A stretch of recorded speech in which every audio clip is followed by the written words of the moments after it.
Regular meeting of the October 2nd, 2024 Fitchburg Conservation Commission. Conservation Commission has 7 members. Members are citizens residing in Fitchburg, Massachusetts. The commission is appointed by the City Council and serves on a volunteer basis. The commission collaborates with the residents, businesses, and organizations to facilitate compliance with the 8 interests of the Wetlands Protection Act and the Fitchburg Wetlands Bylaw. Meetings of this commission are subject to and abide by the open meeting law. If you would like more information about any of these regulations, feel free to ask a commissioner or our agent. And thank you for your commitment to the conservation of our natural resources. Thank you for your patience as we navigate this hybrid meeting. The commission requests that folks wishing to speak approach the podium and speak clearly into the microphone. Remote attendees maintain microphones on mute for privacy. If you would like to speak, use the raise your hand function to alert us of your intention. Be advised this public meeting is being live streamed and recorded by Fitchburg Access Television. If a member of the in-person audience is recording this meeting, this is your opportunity to identify yourself for the public record.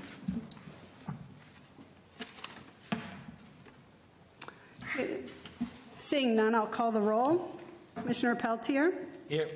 Commissioner Christian? Here. Commissioner Donnelly? Here. Commissioner Wallace? Here. Commissioner Jacobs? Yeah.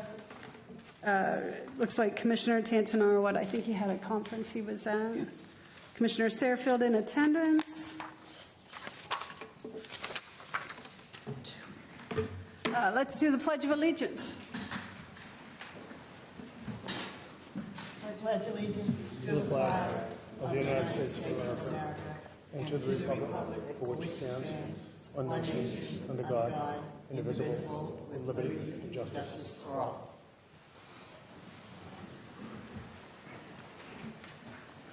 And so, under announcements, does anyone have an announcement? We have an MACC conference. I sent everybody an email.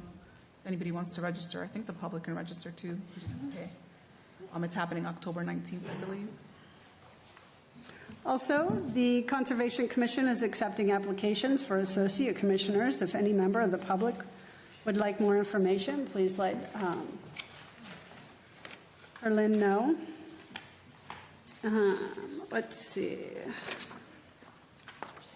So now we've got, let's jump in. We've got the request for determination of applicability. And first we've got 691 Mount Elam Road driveway extension. Let's see, under Massachusetts General Law, Chapter 13, Section 40, the Fitchburg Conservation Commission will open the meeting for request for determination of applicability. 691 Mount Elam Road driveway extension. And who do we have to speak to that? It's me. Hi, Mr. Kuba. Go ahead. Good evening. Andrew, 691 Mount Elam Road. First, I would like to say I'm very thankful for resolving the previous matters with the conservation and settling it down. I'm here today for paving next to my driveway, that section next to my driveway. Also cutting the curb, which needs an approval from DPW. I don't know if the DPW is with us or not.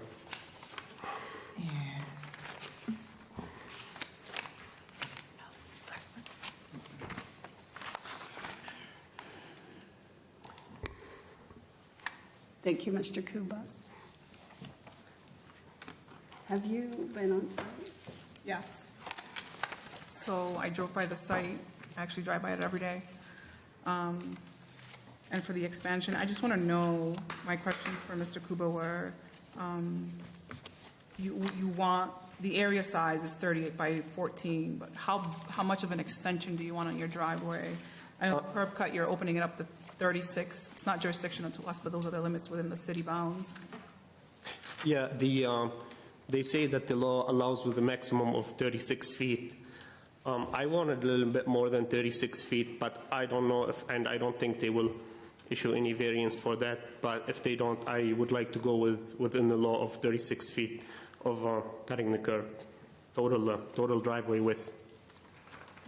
So you want your driveway to be an extra 36? No, the current driveway right now, the width of it is 20 feet. So I would be asking cutting the curb for another 16 feet, which makes it 36 feet. That's the width on city property.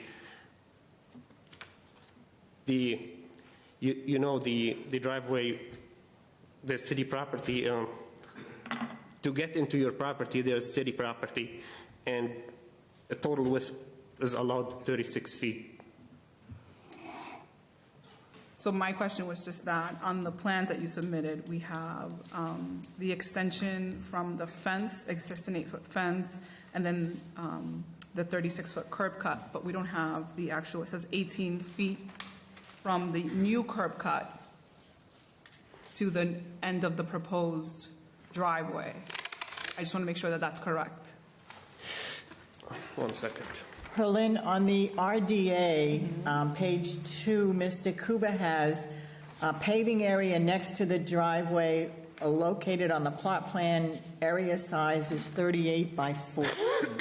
I just want to make sure that that was The accurate. area from the fence, and there's a very small stone wall of that fence. From that fence to the stump, it shows on the plot plan is 37.5 feet. So that's the length of it. Regarding the width is the width is 13.5 feet. 13.5 feet is the width. You could see it in the back of the image. The current driveway entrance, which is city property, is right now 20 feet, and I would like to make it 36 feet, which is another 16 feet in the front. And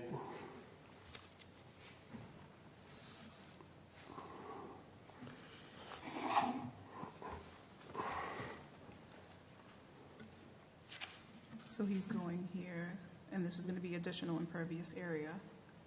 Where are, I don't, Do you see it? No. You don't see, oh, my mouse, you can't see it on this. I wanted to Sorry. This is not my laptop. do all the way to where the stump is, but that entrance would be more than 36 feet. If they don't want to allow it, I would be okay to go with the 36 feet. That's the width of the entrance. And the new pavement is going to butt up to the current pavement that you have there, correct? The current pavement of the driveway, yes.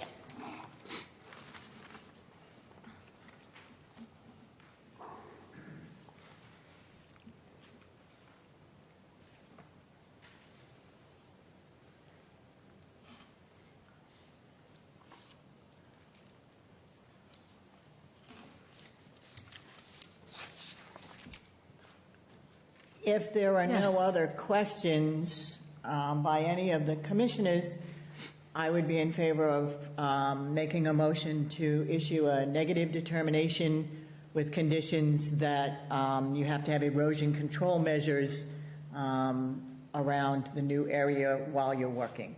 Yes, we could install these. It's only when you're working, or when we're done, we don't No, keep them? when you're working, so that while Yeah. the land is being disturbed, it's not going into the Yes. resource area.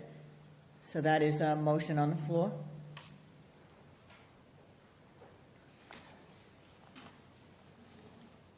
is there a second? I second. All right, all in favor? I'll call the roll. Commissioner Peltier, Aye. Commissioner Christian, Aye. Commissioner Donnelly, I'll abstain, thank you.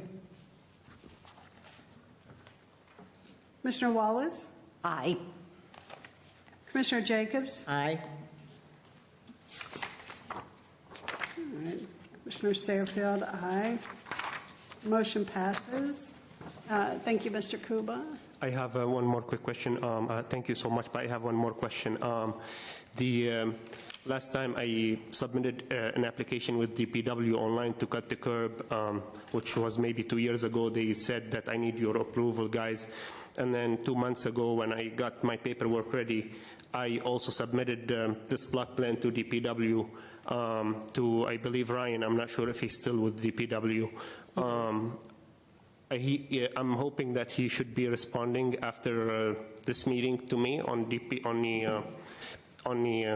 the application, because it got so many approvals, but at the end it got one denial which stated that I need to come here. So do you think somebody from DPW should be responding to that application online? Harlan, should he just check with Ryan again? Yeah, I mean, if they were waiting for you to come through conservation, it would be, I think it'd be expected that after you got this approval, then you can reach out to them and tell them that you. Okay.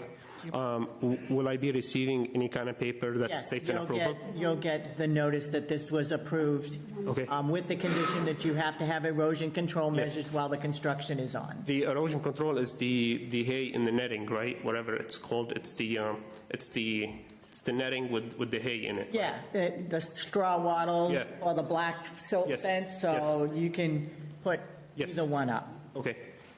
Thank you so much, guys. Okay, thank you. Have a good evening.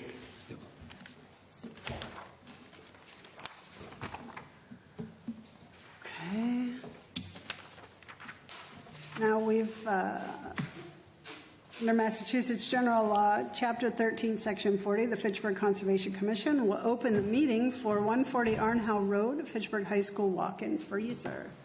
Please speak to Madam the Chair, I'll recuse myself. chair. Recognizes a recusal from Commissioner Christian. Please speak to the RDA.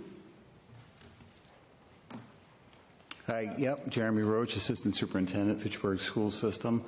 I know that online, I'm fairly certain we had our project management team from Answer Advisory, as well as the designer from GNAP, I believe David Coswell and Nick Botari, potentially. While they're queued up, I can say that the project intention is twofold. One, right now our USDA commodities foods are maintained at the Crocker School walk-in freezer. As you know, that building will be demolished in the summer of 2025. So we've known all along that we needed a better location for a walk-in freezer. So it would serve that purpose still to maintain the frozen foods for the district. And then the second aspect of it is that the Fitchburg High School, the current walk-in freezer there off the back of the kitchen is really small and cramped. So this would expand that, and which provides for what we would describe as kind of a modern high school food service program, which is essentially 3 tiers at this point: it's breakfast, lunch, and after school. Yeah, go ahead. Mr. Roach, can we have whoever is not muted? Okay, thank you. Muting him, he mutes himself. Okay, let's stay muted. My name is. Oops. Let's stay muted until the chair recognizes you, Mr. Cowell. Let's stay muted. Thank you.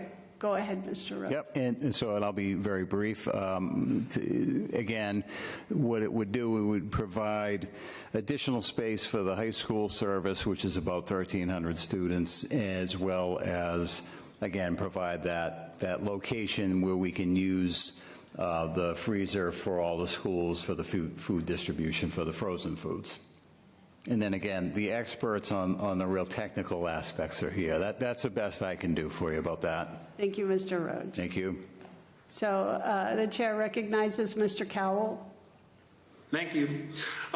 So for the record, my name is David Cowell. I'm a senior wetland scientist with Hancock Associates here tonight on behalf of the high school. I thank Jeremy Roach, Assistant Superintendent of Schools, for opening for us. Also, I'd like to recognize as a presenter on our project team, Nick Botari. He is an architect with GNAP Architects. Just recognizing him. So, I think Jeremy set us up here that there is a necessity and need for this walk-in freezer at the high school. It is located within the 100-foot buffer zone to bordering vegetated wetlands. We filed an RDA because we feel that it's so innocuous in nature that it can be done without necessity of an order of conditions permit. As we have this freezer situated, it would be located over an existing paved and altered area. As it would attach or affix to the high school, there's an area of asphalt paving that it would be centered over. It would require cutting the asphalt and pouring a concrete pad to set the freezer upon. But it doesn't require any loss of native vegetation. It's already impervious in the existing condition. I do want to preface, though, that there is a very negligible increase into an area of manicured lawn as it exists today. It's about 100 square feet. The majority of this will be centered on asphalt. It would be a very minor expansion where there's lawn that the concrete pad would be. I don't think it would have any impact at all, 100 square feet on stormwater runoff or anything that comes with impervious surface area. Harlan, I appreciate you sharing the site plan. Do I have the option I think maybe you can comment where this is located with your cursor to the members of the public and those that are in attendance there. Yep, it's a level area as well, so it doesn't require any grading. It really would be just the removal of the asphalt, setting down the concrete pad, and affixing the freezer on top of it. The wetland resource area is located across, there is asphalt between our work in the wetland resource area. The wetland resource area is located at the toe of slope beyond where the access road is to this paved area. It's a very abrupt wetland. It's there is a toe of slope that was likely created with the original development of the school. With that, I don't see any.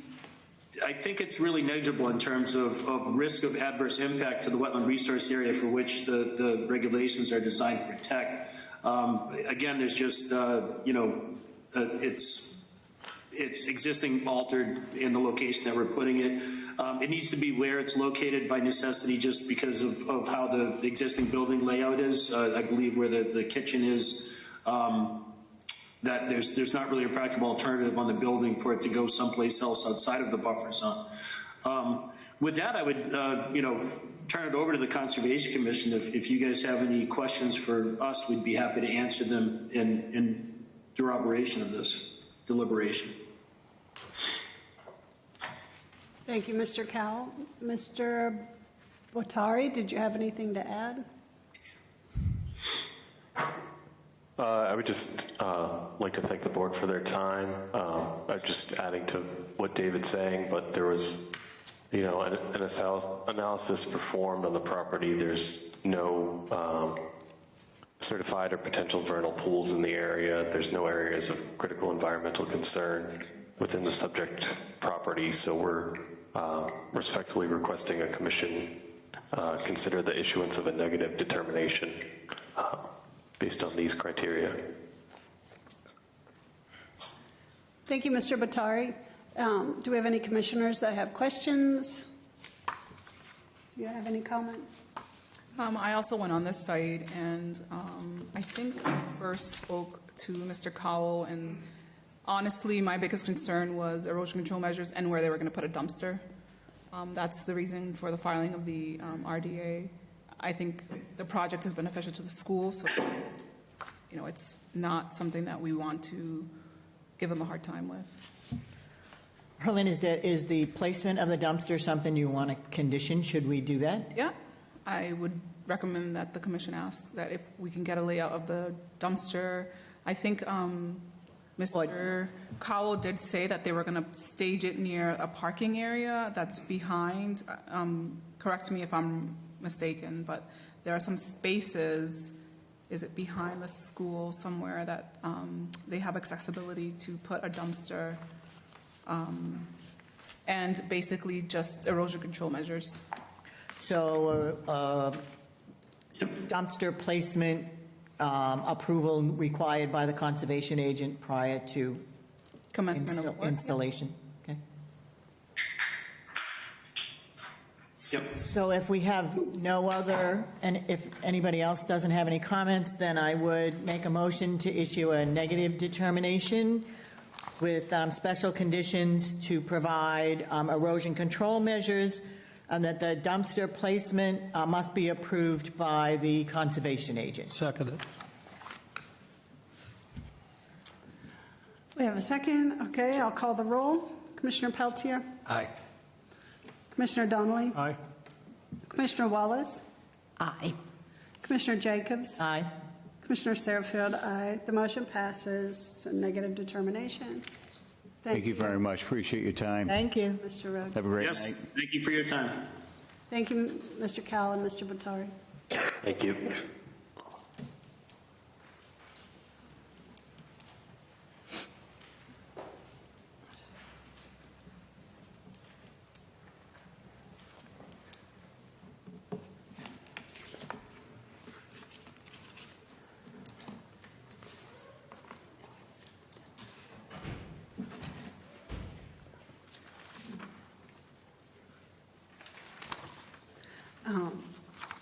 Under Massachusetts General Law, Chapter 13, Section 40, Fitchburg Conservation Commission will open the meeting for 776 Ashby State Road Greenhouse.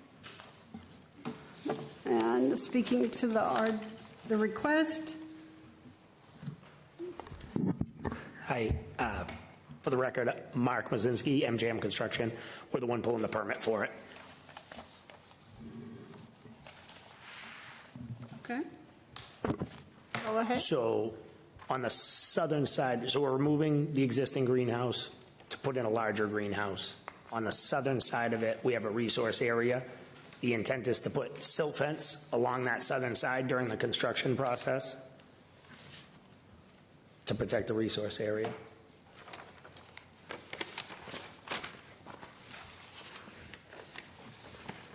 Yeah.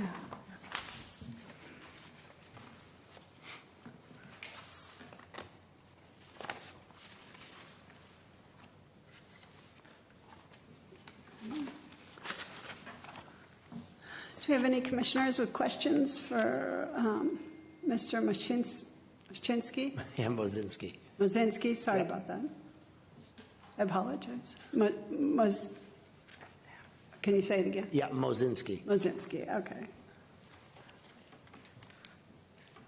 Names matter. Names matter.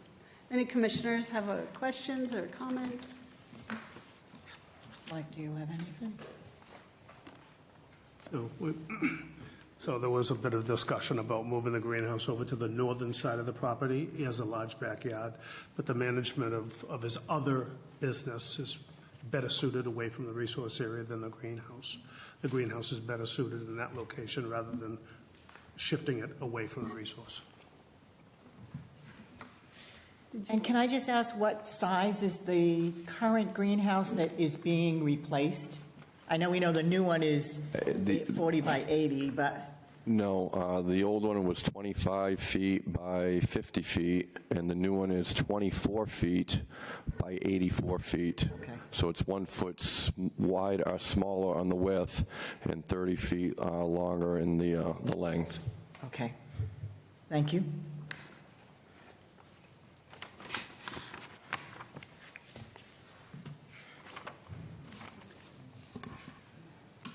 Anyone have any questions?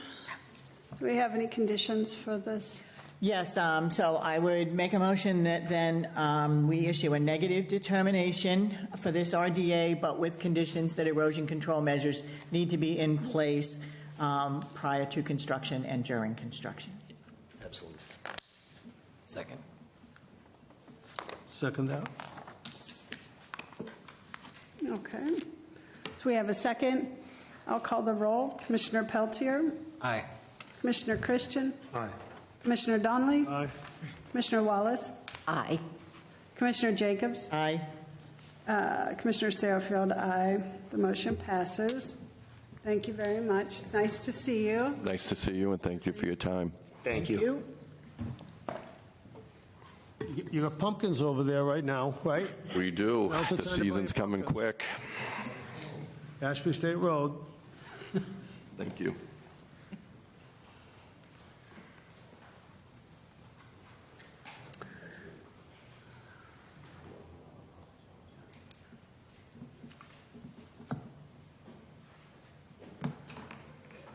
Okay, moving forward. Under Massachusetts General Law, Chapter 13, Section 40, the Fitchburg Conservation Commission will open the hearing for Notice of Intent, Oakhill Country Club Solar LLC, Oakhill Country Club, Shea Street. Speaking to the notice, got Mr. Cleaves. Yep, good evening. My name is Anthony Cleaves, Haley Ward, here on behalf of the applicant. So some of you may be familiar, we submitted this project for a solar project on Shea Street last year. It was before the commission, and then continued for third-party review of the wetland delineation on the project.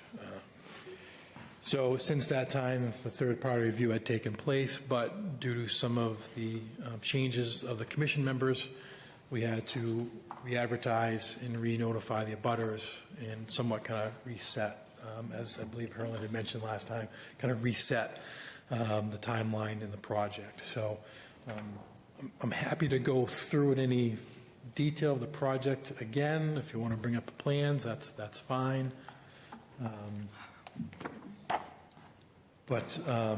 So it's, I guess I'll try and be brief. Again, solar project, the intent of the project, the one that was submitted, is we had very minimal work in the 100-foot buffer zone.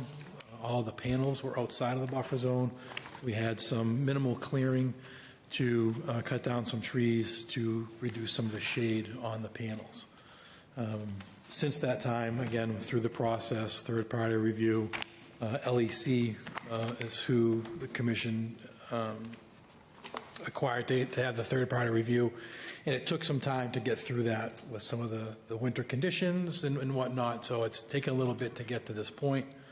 LEC has prepared their letter, and there was some back and forth, and then some flags were adjusted, some additional flagging was placed, and since that time, we relocated those flags and prepared another plan in, I think it was June of this year. Yep, June 21st of this year.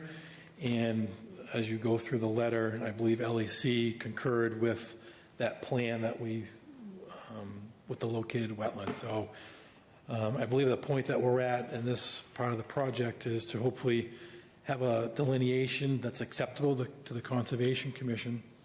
And then, once the commission is accepting of that line, you'll see on the maps that the wetlands are different than what the original plan showed. So adjustments of the layout of the project will be needed, but we didn't want to go forward and do any revisions to the project until we were sure that the commission was okay with the delineation as it's been recently deduced. So that's where we're at the project. I'm happy to go into any more detail or whatever the commission would like to discuss.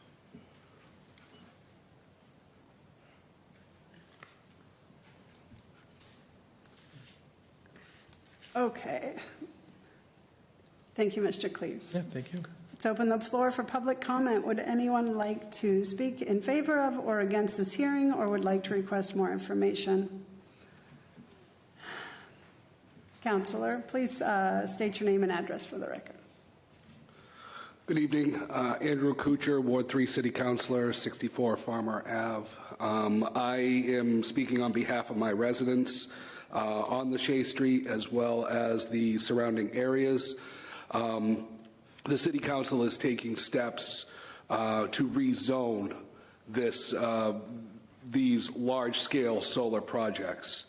And I believe that this rezoning, as well as the moratorium, which just entered its third and final reading coming up very shortly, would impact this project, as well as the potential rezoning. The City Council is working on rezoning for these large-scale solar projects. Therefore, I would ask the Conservation Commission to hold any kind of ruling until the city council has been able to determine the moratorium. It's not a long delay. I believe it only goes until the end of May, as well as giving us time to rezone for these type of projects. As it's well known, these type of projects cause a lot of disturbance in the area, as can be seen with the quagmire that is Mad River Solar on the Ashburnham-Stickney Road corner. And you can see that it causes flooding, it causes issues, and the people in this area do not want this. And as a representative of this ward, I'm standing up on behalf of my residents to say they don't want this. The city council is taking steps to curtail these large type of solar projects in and around residential neighborhoods. I know your purview is only within the conservation aspect of it, and whether or not it is it avoids any kind of wetlands. I understand that, but we have to understand this is a neighborhood. This isn't just in the middle of the woods somewhere where it's not going to disturb everybody. But in this project, it will disturb the entire neighborhood. So therefore, I'm here speaking on behalf of my residents to say, hold off until next month. By then, we should have the moratorium fully in place. I still believe that this project will be affected by the moratorium, because once this is taken care of by the Conservation Commission, the next step would be to the zoning board. And I still believe that we would have the moratorium in place to halt this project at least until the end of May, where the City Council will have a rezoning of these projects. I'd like to thank you for your time, and if you have any questions. Councilor Kuchar, how are you treating grandfathering, or are you not going to allow that in your new legislation that you're proposing, whereas this project was submitted originally in 2023? The notice of intent was filed in 2023. Nothing has been approved yet, right, especially by the zoning board. Therefore, I believe that the zoning board will be precluded by the moratorium in order to prevent this project from going in, and we can then rezone to figure out exactly what we're going to be doing with these large-scale solar projects as a city as a whole.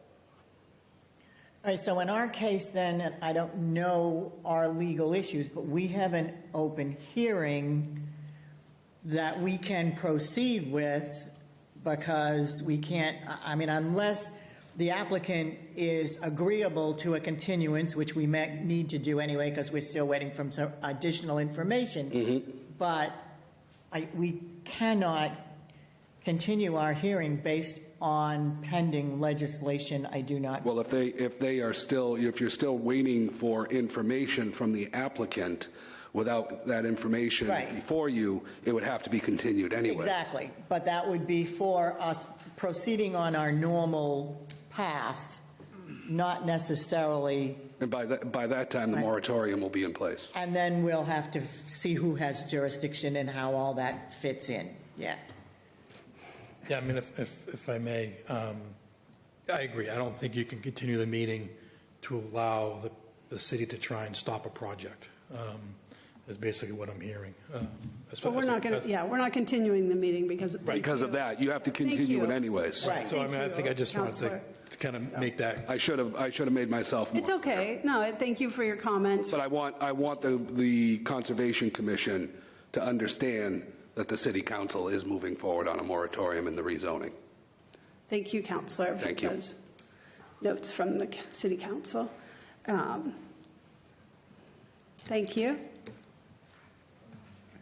Chris Kuchar, I reside at 399 Cathy Street. I get the project, you guys don't want to stop it. These people have delayed it so many times. So in a favor of the residents that live up there, go on us for a side once in a while. Don't just say we're going to continue the meeting because we're trying to stop it. I don't want it in my yard, all right? You don't live up there, do you? Do you know what it does with the water when it floods up there? You might. Nothing gets cleaned up there. We don't want them in the city, all right? People don't want them. They're ugly. You wouldn't want one in your house, behind your house, would you? I happen to have. You see what they do in the city. Okay, behind my house. All right? I'm just telling you. Thank you. Let's keep our comments to your Listen, comments. I'm here to speak. I live in the city. I pay taxes. Right, no. Oakhill Country Club has never come down here and approached anybody about what they want to do. So they can kiss my ass about that project. Thank you, Mr. Kuchar. I'm going to ask that we keep our tone and our words respectful. Thank you. Peter Caveney, 20 Jane Ave, just off of Shea Street where they want to put this. Just to bring up the point, I don't know if anybody's seen the flooding down south from this hurricane that just came up into the United States. That could be us if that hill is stripped and put hard surface catching rainwater. Just think how many taxes, like he just said, I pay over $5,000 in taxes for my under a quarter acre land. If all that mud comes right over there, I live second lot in off of Jane Ave off of Shea. Those houses are just going to be demolished just like you just saw on TV. That whole hillside could go. As it is now, the project that they did to supposedly fix the water problem, the pipe is way, way, way under. They just kept the same pipe that went under Shea Street out to the back that drains the land. The pipe we should be able to stand in a pipe to drain all that water that we're going to get. An adult-sized person, 5-6 foot pipe easily. That pipe is probably about that big, and that's why we get what we get. It looked pretty. They put nice grass in. They put all the rock. And the rock, I think it was that same storm that when Leominster got flooded in that house, you saw all that on TV, and the bridge down by the Cadillac dealer. Some of that rock has washed out since last summer when that happened. Nobody's come back to put the rock in. You can see the weed block. That's all it's going to take is one good heavy storm. The rest of that's going to start going, and then it's all going to be undermined. All that work you guys did, So just keep in mind what we've been seeing on TV, on the weather channels, the local channels, all that. That could be us if this goes through. Thank you, sir. Before you walk away, we didn't get your name. Peter Caveney. Caveney? Keaveny, yep. Okay. 20 Jane Ave. Thank you, sir. Thank you. Do we have anyone else, any members of the public that are in attendance here that would like to speak? Thank you. Brian Ruffiange, 394 Franklin Road in Fitchburg. Doing this project is going to take tree absorption away in this area that already suffers from water drainage issues. I live on Franklin Road. I get water constantly coming down from the Oakhill area. All the houses in my neighborhood all have running, I don't know what you would call it, but they put it way back in the 40s, where that water would just drain under our foundations going down into the drainage in the city. By doing this, you're taking away all those trees that absorbs all that water. To his point, you put this farm in there, where's that water going to go? Where's it going to go? That's my question right there. Are you willing to redirect and spend millions of dollars to redirect that water in a proper place where it's not going to affect any houses? These guys on top of Shea Street are going to be a hell of a lot worse than what I will be on Franklin Road. So they better come up with a very good plan to redirect all that water that's going to come in that area. Hang on. Another thing, too, who likes to look at big, huge solar panels in their backyard? You may have them on your house. Good for you. A lot of people can't stand them. I would not want to live on that Shea Street area and see a farm when you drive it to and from work. Big solar panels. It's bad enough seeing the big solar panels off of Route 2 that used to be the driving range. Who wants to look at that? I think everybody in today's world is sick of solar panels. They're just ugly. You're taking away from Mother Nature. You're taking away the trees, the brush, you're taking away all that stuff. You're ruining it with stuff like this. Thank you. I'm done. Did you get the name? Yes. Okay, thank you, sir. I didn't hear the name, but thank you so much. Let's see, anyone?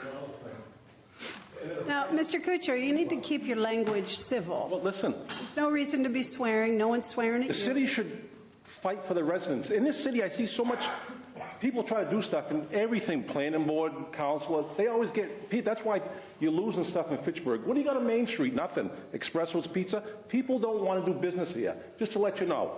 All right? Thank you, Mr. Kuchar. But anything. You need to keep your comments related to... Listen, I'll say what I want. I pay taxes, all right? The end of the pipe is full of sand. I've yet seen the city up there to clean it. I think he's seen it before. He knows it needs to be cleaned. The city needs to address that. The water would go down a little faster when we get those storms. Otherwise, that's one reason it floods back there. It does have no room to breathe. Nick Erickson said it was supposed to be cleaned. We talked to the old mayor, which that went in his ear and out the other. I got pictures from last September before that storm that hit, and that pipe is 3/4 full. So as a conservation committee, maybe someone should get in there and say, hey, to Nick or whoever's in charge, clean that pipe. I keep hearing you can't get equipment in there, but you pay the right people, they'll get equipment in there. So you guys can see what you can do. Thank you. Do we have, sir, you came in, were you here to talk about Shea Street? No. Okay, thank you. Just checking. Anybody did you have anything to add? Thank you. Anyone else? Nothing to add? Okay.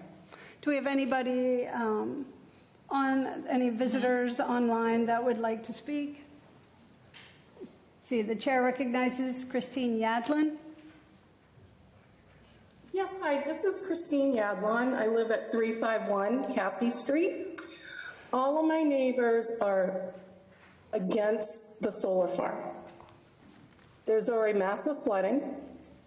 We do not want the trees taken down, deforestation.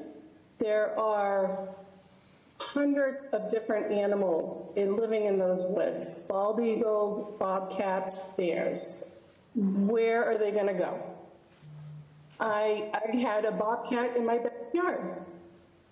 I heard Oakhill Country Club wants to put the entrance on the neighborhood side, not on the golf course side. We don't want to look at these big storage units to hold the energy, which have been known across the U.S. to leak into the groundwater, which feeds into Leominster's water. I see no benefit for any of our neighbors. I would like someone to tell us one benefit for us. There is nothing. It's just going to ruin our neighborhood completely, and we are totally against the solar farm at Oakhill on Shea Street. Thank you very much. Thank you, Ms. Yadlin. Do I have any other? That's it? It looks like we don't have anyone else attending the meeting virtual who would like to speak. So we're going to move forward. Let's see, hearing none for the public, let's turn to the commission. Do we have any commissioners that have questions or comments? Madam Chair, so I guess right now we're sort of like where we left off at last month's meeting. Mr. Kirby, unfortunately, is not able to join us tonight. Is he on? Yes. All right, so we're ready to hear his report and accept that. Okay, the chair recognizes Mr. Rich Kirby.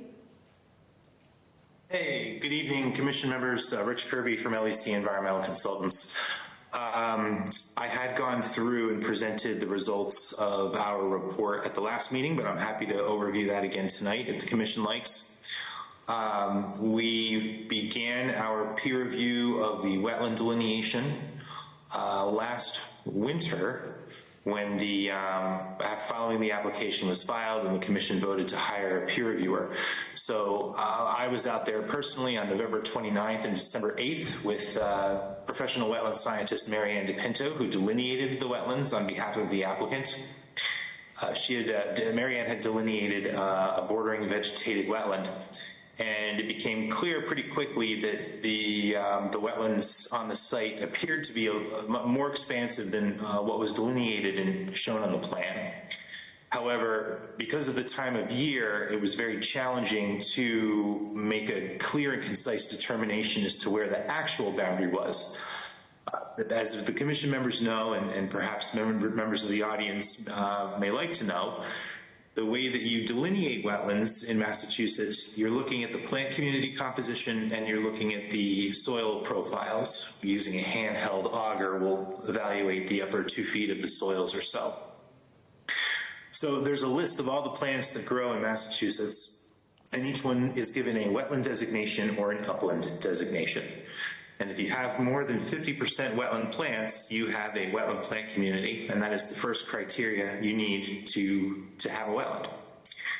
The second thing we look at is evidence of hydrology or groundwater fluctuation in the soil. Now, there doesn't have to be groundwater present, but when groundwater does fluctuate in the soil, it leaves traces of colors and textures and things that we evaluate and can key out whether or not we have a wetland soil or an upland soil.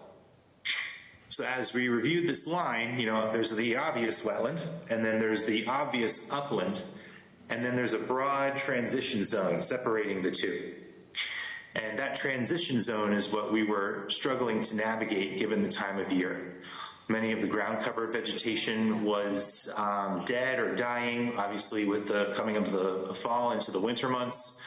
We had recently fallen leaves, which was obscuring drainage patterns and other evidence of superficial hydrology at the site.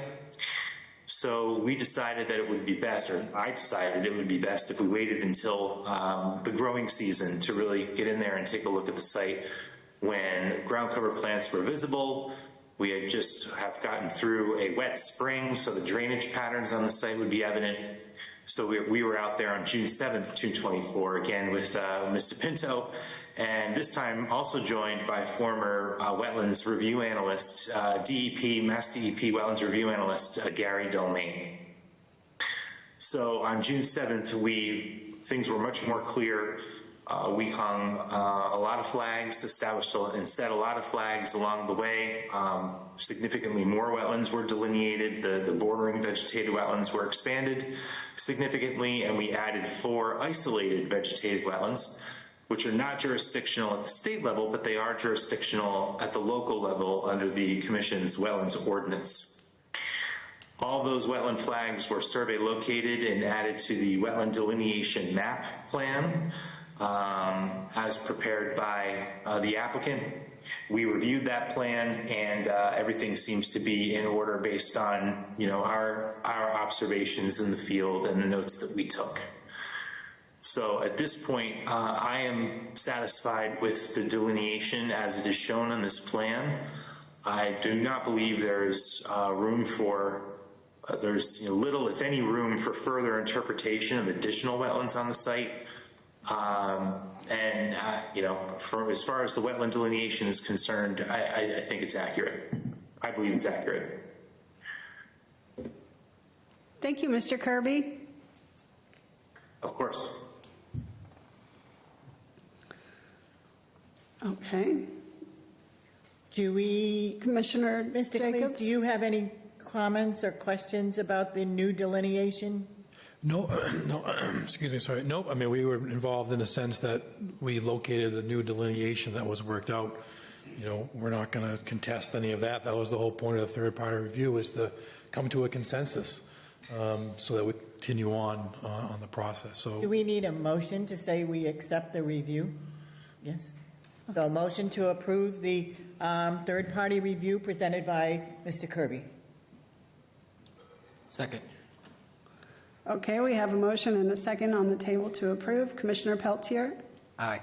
Commissioner Christian? Aye. Commissioner Donnelly? Aye. Commissioner Wallace? Aye. Commissioner Jacobs? Aye. Commissioner Sarfield? Aye. So that's the motion to approve the new delineation. And at this point, I think we need, yes. if I can, then I think the next step would be for us to ask for a continuation, such that we can now update our design plan to submit that back to the commission for further review on that. So Thank you. that's what we'd like to do.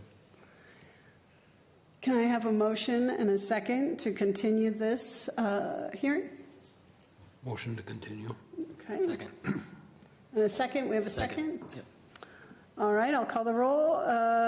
This is a motion and a second to continue. Commissioner Peltier? Aye. Commissioner Christian? Aye. Commissioner Donnelly? Aye. Commissioner Wallace? Aye. Commissioner Jacobs? Aye. Commissioner Satterfield? Aye. So we'll see you next month. Can I just make a note for Anthony and for anyone else? Our meeting in November is moved from Wednesday to a Thursday, so we're November 7th instead of the 6th because of the election, and they're in this building processing ballots and stuff after the election. So it'll be Thursday, November 7th. Okay, great, thank you. Thank you very much for your time, appreciate it. Thank you. Nice to see you. Good night. Madam Chair, Yes. can I recognize Rich Kirby and thank him for his thorough explanation of his effort? Yes. Yes, thank you, Mr. Kirby. Of course, my pleasure. Happy to do it.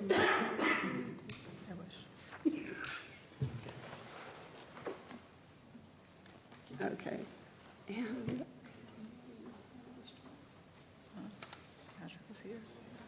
okay. No, I'm sorry. Yes. Okay. You're right. Yes.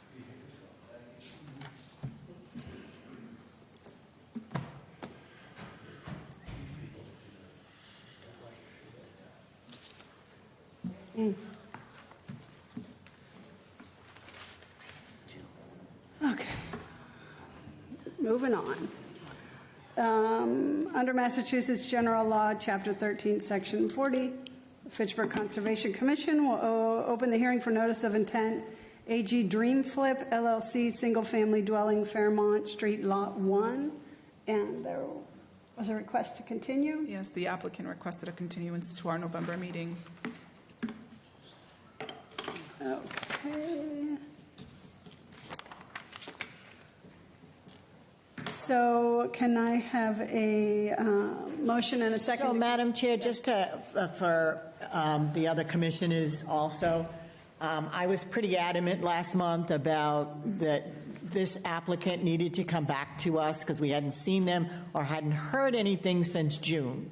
The case now is that their engineer has spoken to Miss Jamie, so they have made contact. They're having some staffing issues. They explained why there was no contact with us in that period of time.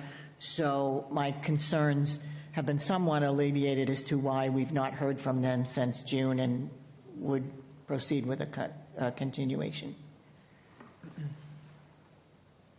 So, motion to continue till the November 7th meeting. Can I have a second?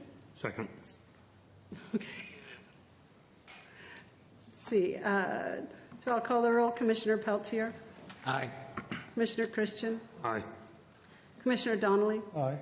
Commissioner Wallace? Aye. Commissioner Jacobs? Aye. Commissioner Satterfield? So we got the motion to continue. That was Lot 1. All right. Under Massachusetts General Law, Chapter 13, Section 40, the Fitchburg Conservation Commission will open the hearing for notice of intent, AG Dream Flip LLC, single-family dwelling, Fairmount Street, Lot 2. And that's the same. Motion to continue. Wait, Motion to continue. Second. okay, and a second. All right. Commissioner Peltier? Aye. Commissioner Christian? Aye. Commissioner Donnelly? Aye. Commissioner Wallace? Aye. Commissioner Jacobs? She's still in. Okay. And then Commissioner Satterfield, aye. So that's continued. And now we have another one. Under Massachusetts General Law, Chapter 13, Section 40, the Fitchburg Conservation Commission will open the hearing for notice of intent, AG Dream Flip LLC, single-family dwelling, Fairmount Street, Lot 3. Same. We need a motion to continue on this one. Motion to continue. Seconded. Okay. Commissioner Pelletier? Aye. Commissioner Christian? Aye. Commissioner Donnelly? Aye. Commissioner Wallace? Aye. Commissioner Jacobs? Aye. Mr. Satterfield, aye. Thank you very much. The motion passes. And let's see, moving forward. Chance Fitch Councilor Jacob, Commissioner Jacob to address 1 and 2, lots 1 and 2, and vote. I missed. Okay, It was just two. it was just two. Okay. I need to reopen it. Oh. Commissioner Jacobs? Continuation on lot 1, continuation on lot 2. Yes. Thank you. Okay. Moving forward. So 1, 2, 3. Under Massachusetts General Law, Chapter 13, Section 40, the Fitchburg Conservation Commission will open the hearing for notice of intent. Fitchburg Management LLC, GFB Fitchburg LLC, storage facility, 432-504 John Fitch Highway. You're up, Mike. Thank you, Madam Chair. Michael Malinowski with Allen & Major Associates. We had been before you in September to go over the project. In that time, we've done a bit more cammering and some additional field investigation with the city engineer.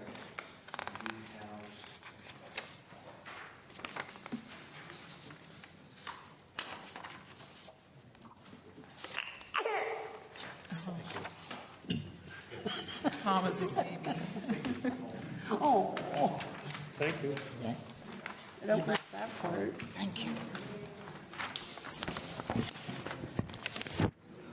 Thanks.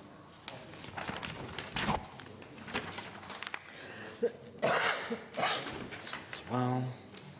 Okay, thank you.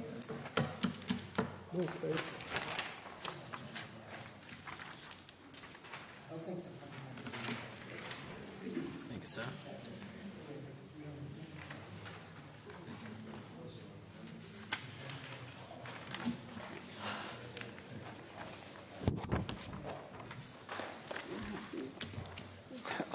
And with me remotely is Thomas Rems.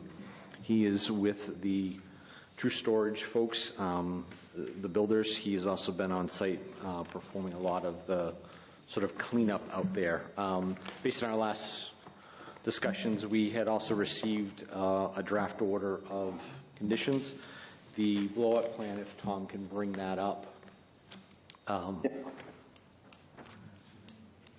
And I can sort of step through the commission with that. We do have that, what was the old attenuation area that we had discussed, and part of what we were proposing to do and what is outlined in the draft special conditions is to restore that area with a wildflower mix and some wetland plants that can take some inundation. Additionally, we are proposing to put stones and ring that, and that's what's on the plan that you can see here.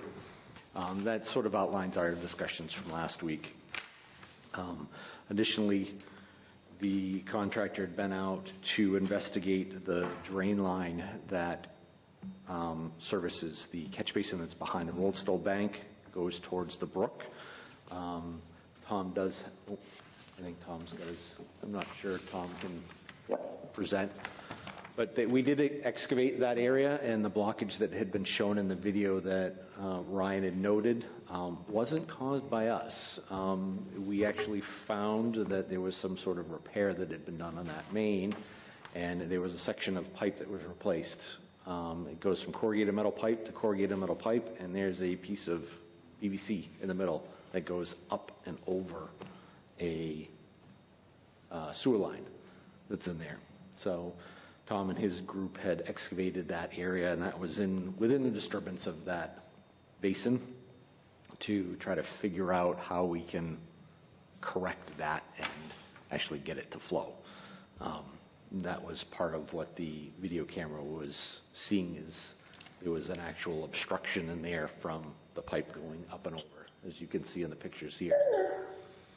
There's about a 20-foot section where it goes from a 8-inch galvanized pipe with a Fernco to 2 sticks of SDR. The middle connection between the 2 SDRs was popped up. That SDR pipe sitting directly over a 12-inch sewer line, and then it switches back over to, with a Fernco, to galvanized pipe.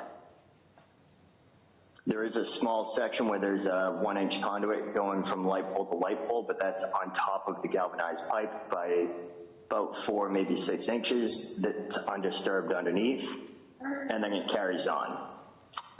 From our excavation here, we've determined that the backup was most likely caused because of this. We did take that pipe to move it up to, I have a camera crew scheduled for later this week to go in both directions, but we did have flow of water coming from that pipe. So we're hoping, based on the slope of the existing pipe, that we can actually replace the PVC pipe and get under the sewer line. To get your pitch that's going to go get the pitch from and actually the manhole out to correct. the outfall. Yes. It may require a bit more of the pipe downstream to be dug up, but it would be within the trench that's shown there now, which within the old attenuation area. So it's previously excavated. We think that we have enough pitch to redo that. We're not quite sure why someone did that repair at some point, but why it went over and not under. So,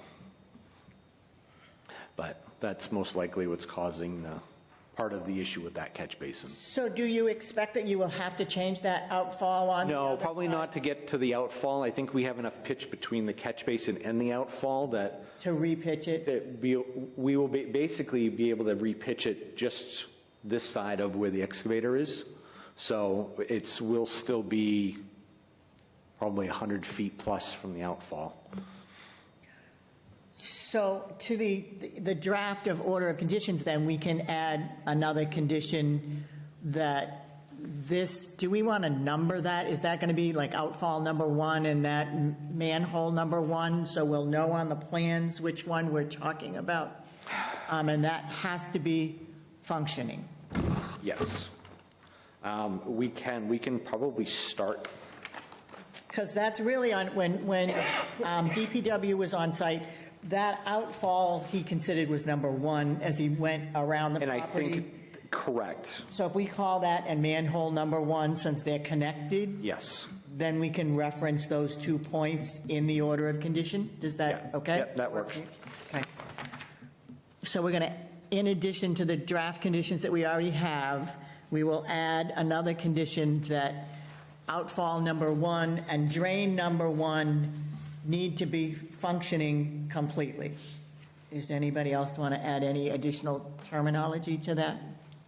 Could I suggest that the commission also add to be inspected by DPW, only because I received an email this afternoon from our engineering inspector that they had not been notified of any other work to the outlets that were being done, which I thought Thomas said he was going to reach out to DPW. I can't remember correctly what was going to happen with this.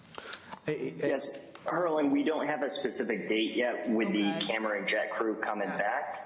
Okay.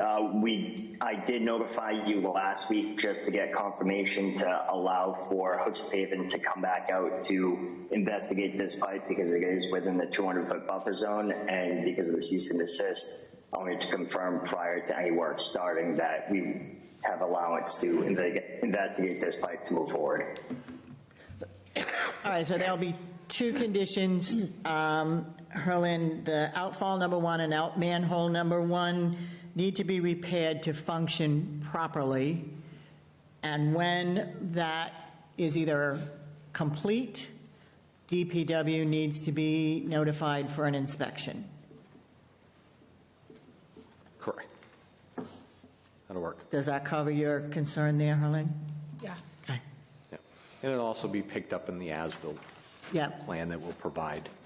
But we'd like to make sure that what you're doing is worked and, because it's going to be some time before the as-bills are going to be done when everything's done. Okay. Commissioner Donnelly? Yeah, we finished there with... Yep, go ahead. One point that I care about that's absent, Conservation Commission is going to be asked to sign off on an order of conditions for the project.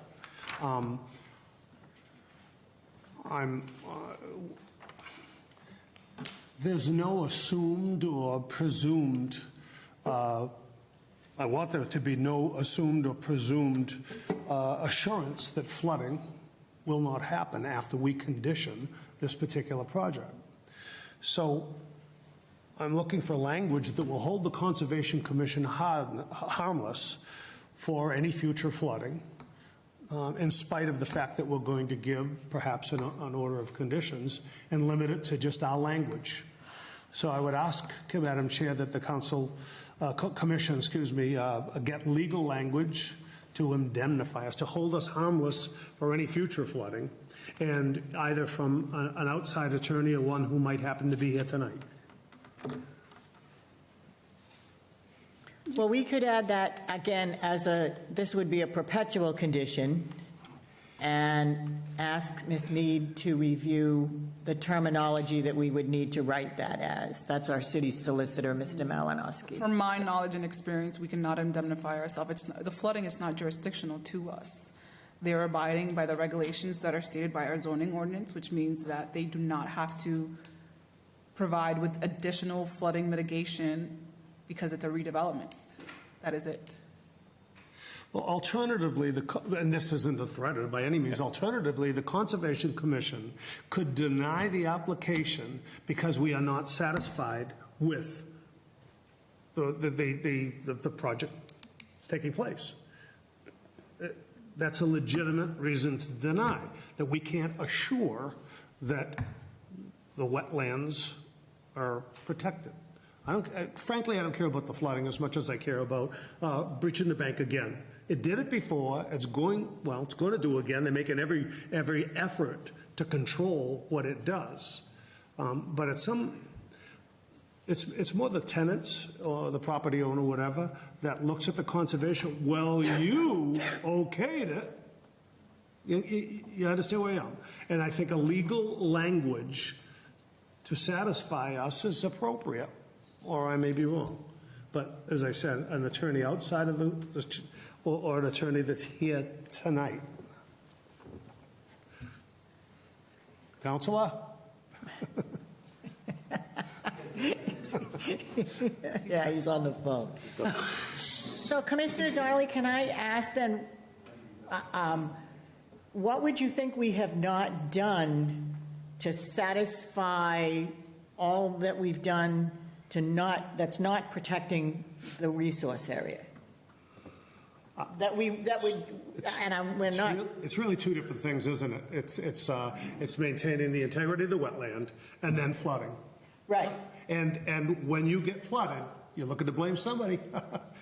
You're looking to blame somebody, and the Conservation Commission is going to give the blessing, potentially, if we're all satisfied, and if the notes go with the order. That's all well and good. It's the person being flooded that's looking for someone responsible. It can happen all the time, but this is unique. This is pretty unique. Yes, it does, but this is pretty unique. That's all. And I agree with your concerns, but I think it would be different if we were actually building something within this area. It's more of we're doing some maintenance for an existing condition, trying to make an existing condition better. We fully understand that Baker Brook floods, and there's not much we can do to stop that. Our client is doing their best to provide their tenants with Class A space. We've paved the parking lot, we've improved the parking area, we've done what we can. We've cleaned out the existing storm drainage that's in the site, so if there is water in the parking lot, that it has some place to go. We're also making provisions to stop the water from at least the lower levels of Baker Brook from surcharging the system. That's part of the installation of the duct bills. But we're not building something new out here. So our answer will simply be that we address the Wetlands Protection Act with regard to wetlands and dismissive of. That's why I didn't really want to get too deep into the pipe underneath the parking lot, because it's, if it's not our problem, it's not our problem. Leave well enough alone. Let's just take care of the bank. Stormwater management is, and so that is jurisdictional to what we're doing here versus the potential of a 100-year flood or something, I would think. Yeah, but I think you guys are authorizing the repair of an existing system. You're authorizing, because we've got to work within that 200-foot riverfront, it's an existing pipe that goes there now, and we simply, as you can see, need to fix it. So I got about it. Thank you for allowing me to share that. And I have one question. The flood zone, equal to, less than, or greater than pre-existing condition? The crest, where the water crests over Baker Brook. It should be the same. We haven't touched the... Should be, I agree. Yeah. We have not touched the elevation of the brook. Very good. Thank you. Mr. Malinowski, on the new plan recently, I know you get boulders. What's the spacing between the boulders, just roughly? We've got them at, I think, 25 or 30 feet. Are you looking to stop a car? Yeah, well, yeah. We sometimes, usually we do, and it depends. I mean, they don't need to be gigantic boulders, but, usually we say 6 to 8 feet. But, because somebody could, if you got this open space, somebody could drive through it. So at 25 feet, somebody's going to drive through it. Okay. So we should look at that. Okay. We can adjust that. And we can also talk to Tom and his crew to find out what they can get size-wise. But yeah, exactly, because that will determine somewhat the spacing. Yes, too. correct. Yeah, and I think in our conditions, that as that placement is in, Mr. Ems, you'll work with Miss Jamie on the boulders and the placement of the boulders at the top. Yes, as well as sort of the verbiage and size of signs. The signs on the attenuation basin, those are our signs we're going to use. Conservation Commission has some signs that distinguish that this is a resource area. Okay, that works. And so you'll get those from Herlin. The signs in the back, around the back, those you'll have to, again, in the order of condition, it says will be designed and sized. Those will be different, and you'll have to have those made because they're bigger because of the plowing and the parking. Yeah, and we plan to put those, so there is a ring of existing utility poles back there. They're extremely visible. And we plan, the previous plan that we had sent called that out. The layout materials plan calls out where those are on all the poles. So they're 50, 75 feet apart. So yeah, I mean, depending on what we get from Jamie, we may be able to just increase that size. Exactly. So that it's similar to that. Political sign size. So maybe? Mr. Rems will just have to work with Herlin on that as you start to, is that okay, Herlin? Yeah, my question is, I'm thinking ahead of this meeting, are you going to discuss sizes now so that the applicant can receive an order of conditions, or are you going to have them come back? No, in the order of condition, it says size, where am I going to find that, is determined by whatever size you want.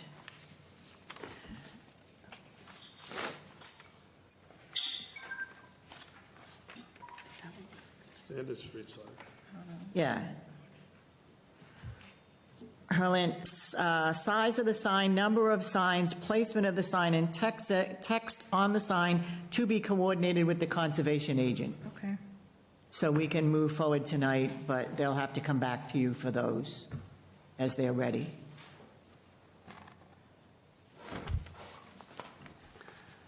Okay, let's open the mic. You're good? I am good. Thank you. The commission's got Let's questions. open the floor for public comment. Would anyone in person like to speak in favor of or against this hearing, or would like to request more information? Please state your name and address for the record. Do we have anybody here that wants to talk about this hearing? Okay, thank you. Hearing none from the public in person, do we have anyone on virtual, attending the meeting virtually, that would like to comment? No. Okay, hearing none. Do we have any more comments from the commission? Any commissioners have questions for Mike? Nope. Okay. Are we ready to move forward on this one? Motion to issue. Okay, can we have a motion? Can we hear the motion, please? Motion to issue order of conditions with the included language additions.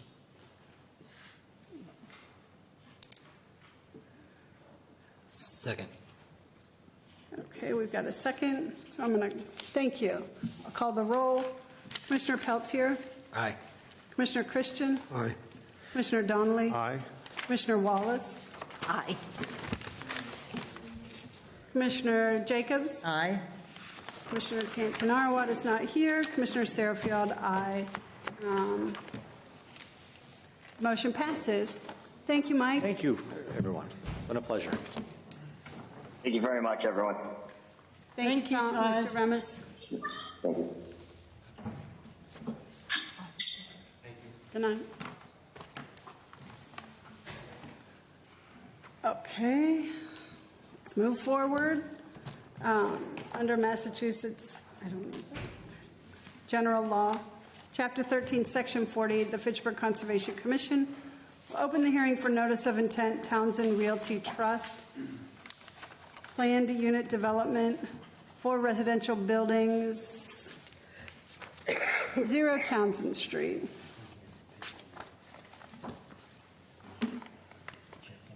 Yes, thank you. That's for Chantal, I'll give it to her. Thank you. Yeah, I have it for you. Who do we have speaking to the notice of intent? Good evening, Patrick McCarty, McCarty Engineering, here tonight on behalf of the applicant, Ed McSweeney, Townsend Street Realty Trust. As you just read, we're here tonight to discuss a notice of intent that was filed for the property at 0 Townsend Street, but the access to the site is actually in between 576 and 598 Townsend Street. We had the wetland delineation was completed by Three Oaks Environmental back in December of 2022, and then in May of 2023, ZOC did a complete existing conditions survey, a copy of which is in the plan set that was submitted with the notice of intent. As you just mentioned, the proposed project is the construction of 4 duplex buildings, so a total of 8 units that will be served by a 24-foot wide driveway that comes in off of Townsend Street and is kind of L-shaped. Project will be served by city sewer and water, and then also by gas and electric. Part of the design includes a new stormwater management system that's fully compliant with the Massachusetts stormwater management guidelines.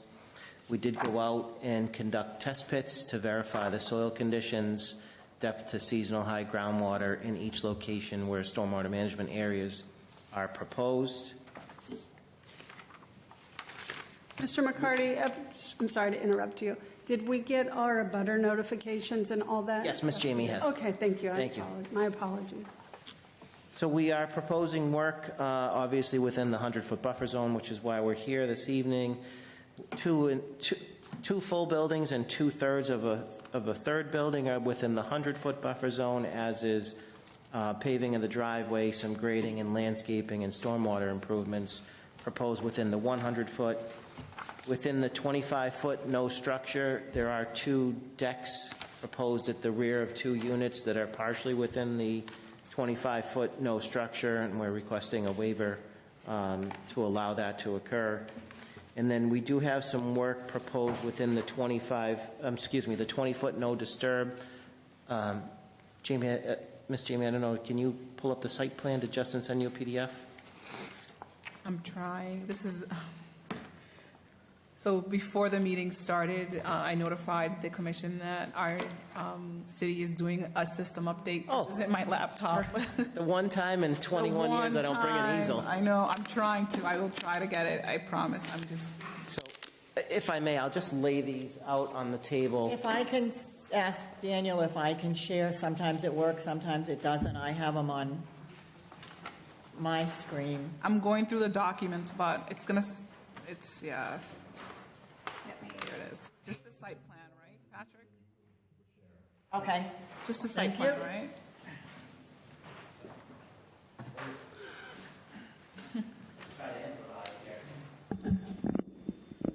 This is the grading and drainage plan.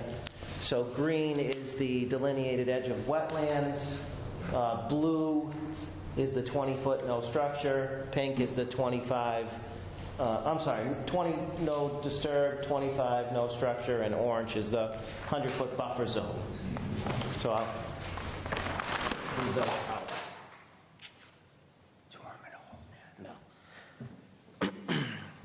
So within the 20-foot no disturb, there's a small little point of a wetland finger that points essentially towards Townsend Street. We're proposing to fill 174 square feet of wetland to essentially square that off. We're proposing a one-to-one replication. This meeting is being recorded. Excuse Excellent. me. We are proposing one-to-one replication, but happy to discuss that with the commission. The notice of intent was filed on August 22nd, which it does include the request for the waivers where we're not meeting the strict requirements of the local bylaw. It was also submitted to DEP, who has issued a file number 1550754. With the issuance of that file number, they did offer a few comments, none of which we object to. I don't know if the commission has had the opportunity to see those, but quickly running through them is they're recommending a peer review of the delineation, which in Justin, my employee's discussions with Miss Jamie, we were anticipating the commission would request that anyways. The second suggestion from DEP is the commission may consider requesting additional information to evaluate the alterations, including but not limited to review of project alternatives and to minimize wetland impact. The third is at least a 2-year monitoring to ensure that the restoration will meet or exceed the performance standards. Again, no objections to those.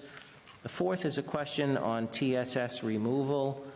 Our stormwater goes from a catch basin equipped with a stormwater quality unit to a sediment forebay to an infiltration basin, so we more than exceed the 90% TSS removal, so not quite sure why they didn't feel that we met 80%, but we can certainly provide documentation to that. Setback of the BMP 50 feet from a surface water, so the bottom contour of our infiltration basin to the edge of wetlands is 50 feet. So again, we believe we meet that, but we can provide documentation. Next comment is relative to which rainfall intensities were utilized, which are in the drainage calculations, but again, we can summarize that. The commission may consider a perpetual condition for an O&M plan, and any updated materials should be distributed both to the commission and to DEP. So again, we don't have any concerns with the comments offered by DEP. We have not made any revisions to address them because obviously this is our first presentation before you, so we thought we'd gather some input. Sounds like we're going to have a peer review of the wetland line, so before we would make any plan edits similar to what Mr. Cleaves just presented to you, we'd want to kind of get that wetland line agreed to. The plans up. Hey, gold star for Joyce today. Thank you very much. Not easy. So of note, I think, is the total parcel is 7.9 acres. The total disturbed area is approximately 1.65 acres, so about 20% of the site is proposed to be disturbed, with the remaining 6.25 acres or 80% essentially to remain as it is. You can see in the top right corner of the plan is the proposed infiltration basin. the driveway on the left-hand side coming in from Townsend Street. So you'd turn to your right, you'd have 1 unit at the end, 2 units to your left, and then 1 unit on the left at the top of the hill. And then we have landscaping and screening between our project and the rear of the properties that front on Townsend Street. So I think with that, we also have to obviously go to the planning board for approval on this project. So this is one step along the way, obviously, for the work that's proposed within the jurisdictional areas. And with that, I'd be happy to answer any questions. Thank you, Mr. McCarty. Let's open the floor for public comment. Would anyone like to speak in favor of or against this hearing, or would like to request more information? Is that what? Please, sir, come on up. State your name and address for the record.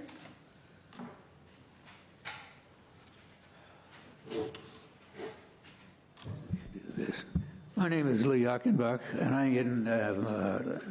Sir, can you say your name? Lee Achenbach. Okay. Achenbach, A-C-H-E-N-B-A-C-H. Thank you.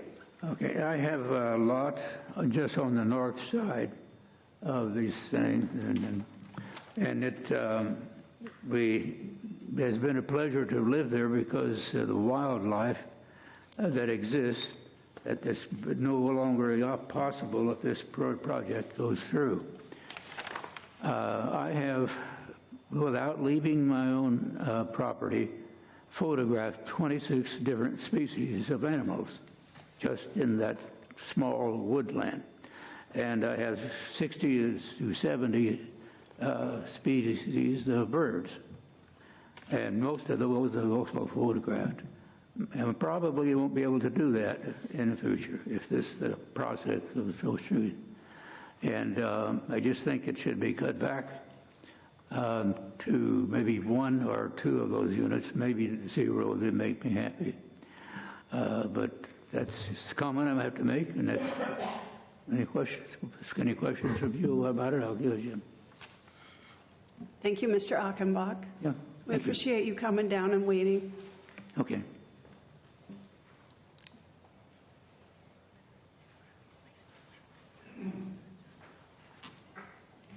Good evening. My name is Jesse Little. I'm on 6 McIntosh Lane in Fitchburg. Just wanted to, voice some of my concerns with the proposed development. I have 3 concerns. 1 is wind speed, 2 is flooding, and 3 is wildlife. The flooding issue is my biggest concern because I really want to know when those measured water tables were done, because I actually saw people in my backyard going about this process, and that was during a dry season. I've lived there since 2009. I could assure you that I could go into the bottom end in waders. That's how much water is collected. And that water will be then kicked down the road to 3 houses on Townsend Street that are going to be in their backyard. So I really worry that those houses, when you alter the water table there, there's going to be a major issue for where that water is going to go. Secondly, I have a watershed to the backside of my house that the animals are constantly going to. Multiple endangered animals. I have bobcats. I have other concerned animals. I have spotted salamanders that are on the endangered list. So who's going to take care of those animals and who's going to dispose of them? What agencies are going to take care of that process? So there's a couple of things. And then the third thing is wind speed. I've had to replace my roof. I've had several years of damage and siding damage because they've deforested the above hills from us over on, there used to be the old Marshall Farm, so they've heavily deforested all of that. These new structures that are going to be built better have high capacity wind resistant shingles, because I assure you, when you remove all of that forest, those buildings are now going to be going where Lee's yard and my yard is. We have heavy, heavy winds coming from the top of Marshall Farm coming down, and I guarantee you those structures will need roofs within 5 years. My house has already had it. Their house has had it. All of our neighbors' houses have their roofs replaced because of some of these things. And we got to use common sense. We got to use additional testing. We got to be satisfied with the results to go through with this. I just feel like this is kind of something that nobody was informed about. There's some questions to some of the metrics and the testing that was provided. All we have is a blueprint. We don't have any of the sample soils. We had, our development has also had the sample soils removed because that was once Marshall Farm, and there's probably other harmful chemicals in that area, and I bet you that those have leached into that area as well. So with their proposed plan of recycling some of that topsoil, I really think that that might be an issue because that would be contaminated. Thank you. Thank you, Mr. Little. Mr. Chair, if I may, through the chair, just relative to the drainage comment, I should have said it for everyone's knowledge. So as you know, when the plans get submitted to planning board and to your board, they also go to the DPW engineering department, who will review our calculations to make sure that they're done correctly. So there is another set of technical eyes looking at it. Thank you. My name is Stephen Bate. I am at 3 Macintosh Lane. Sir, thank you. Can you spell out your name, please? Stephen Bate. Bate. Thank you. Yeah. Thank you. Thank you. Yeah, so my house is actually the left-hand side of my house is actually the wetland that they're talking about. Let me just start by saying that about 5 months ago, there's a stream behind my house that goes to that wetland. And after that wetland, I don't know where it ends. About 5 months ago, somehow the stream was distorted behind my house, and water was flowing from my neighbor's backyard right into my driveway, into my foundation. So one thing that I'm hearing here is, what is not very clear to me is when they do the construction in that wetland, where in right now that stream is going into, I don't know exactly where that stream is going to be routed. Number one, because it's caused issue before. I have it on my phone here where you see the water streaming, getting through right up to close to my foundation and onto my driveway. That's number one. Number two, like our neighbors here have also said, I mean, again, I'm very close to the wetland area than they are. I've seen so many bobcats there with their kittens. I've seen deers. And in there are other birds that I'm not sure what they are, but I believe they are also endangered species as well. So I don't know where those going to be, who's going to be in charge of that. Then number three is, my neighbor here just said something about the wind. I've been in that property for about 25 years. When I moved there, Marshall Farm was still there. When they cut all the apples and now it's all open, the back of my house, I have to constantly, because of the strong winds, I have to constantly be replacing the shingles. Now on the left-hand side of my house, that's where they are trying to do the construction.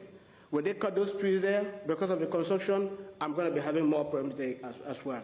So I have not seen much of, again, we're just seeing this today. I think it's something that it needs further discussion and for us to actually understand exactly what this is all about before we move forward. Thank you so much. Thank you, Mr. Bates. Thank you. Commissioner Jacobs, if you could do me a favor and potentially zoom out, I think that would,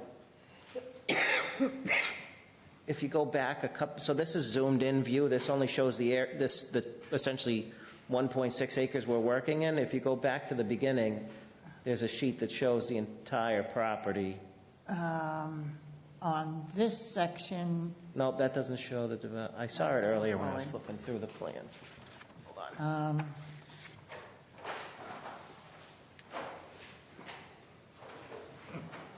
Patrick, do you want that one? That's the one that has all the elevations and everything. And there's only one other that, again, deals with the drainage mostly. Do you want an aerial view of it? I have it. Yeah. Sorry.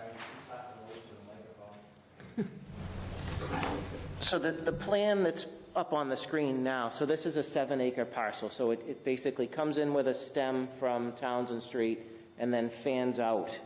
And all of the work is down towards Townsend Street. Above the wetland line, and even south of the wetland line, all of those trees, 80% of the trees on the site are remaining. Only 20% of the trees down closest to Townsend Street. So not the trees through the chair to the abutters, not the trees adjacent to you are being cleared, down closer to Townsend Street. So I think for the next hearing, I'm sure we're going to continue tonight because I'm sure we're going to talk about the wetland delineation and other things. What I'll bring with me to the next hearing is a zoomed out plan that's colored that shows dark green all the trees to remain and just the area of the site that we're working in, because I think that'll go a long way to help the abutters understand and hopefully get them more comfortable with what's being proposed. Joyce, if you stop sharing, I have near map up. Okay. I can do that. I don't know if mine will go up now. Oh, Yep, there it is. there you go. There you go. Maybe I'll bring a laser pointer too. So relevancy, you were saying that the project is going to be in this location. To the right. Yep, right in there. So basically everything to the left of that 90-degree corner on a diagonal to the lot line that comes off the cul-de-sac, the McIntosh Lane cul-de-sac. I'm way too short to point to that, but Yeah, at the top of the Basically screen. here, right there, from there up to 1 o'clock where the property line of McIntosh. Nope, one over. From there, to here. yeah. Not exact, but rough approximation of the limit of clearing is from that corner to that corner, and everything to the left would stay wooded as it is today. But I'll do an actual one for the Please. next. Because my skills here are awful. Is that the pond? That is Hollis's Hills. Their pond? Yes. So that's my house with a long driveway. Yes. This one. So you're saying that, can you have a much better picture, I mean, a diagram next time, please? Yes. That can paint the right, because right now it's very hard to tell exactly where the building would be from looking at that. Yeah. Basically, again, I'll bring a better plan, but if you drove McIntosh and instead of turning around at the cul-de-sac, if you drove straight through until you hit this property, everything on your right would stay trees. Everything on your left is where the project is proposed. Simple, way oversimplified explanation, but to try to get you to visualize it. Was it be like this? Oh, you guys can't see that. Oh, can you see Nope. it now? I can barely see it, yeah. It's a dotted red line. Okay. But I think that's the best way to visualize it. Drive in your car, you get to the cul-de-sac, drive straight through until you crash into the trees. If you look out your driver's side window, you'll see the project. You look out your passenger side window, you'll see the trees that are there today. On the house right to the... This one? Yes, you got it. Yeah. So that's my backyard, yeah. I'd like to say something to... Please come up to... Sure. Thank you. If you could give us your name. Justine Little, and I live on 6 McIntosh Lane. So that's actually right in that cul-de-sac. So these people are my neighbors here. And so the elevation of the area is, we have Hollis Hills right across the street from us, and they're up much higher elevation than we are. So the winds are extreme, especially in the wintertime. Trash days every Friday, especially recycling, we all have to put heavy rocks on top of our trash cans so that the garbage doesn't fly over. And every trash day in the winter, it flies over, and I'm like the neighborhood cleanup person. And it's just, no matter how much tree deforestation is going to happen, I just think it's going to make matters worse. So I have, some concerns about that. And then also the water. So we do have we have a catch basin right in our backyard. And in the springtime, there's, in the melting season after the winter, there's a lot of water. You can hear the frogs. And so I just don't know how that's going to change the pattern of the wetlands in where everything's going to flow. I'm just not 100% confident that, we won't have flooding as a result of this. And if there's any chance that we do, then who's responsible for fixing that? So that's my concern.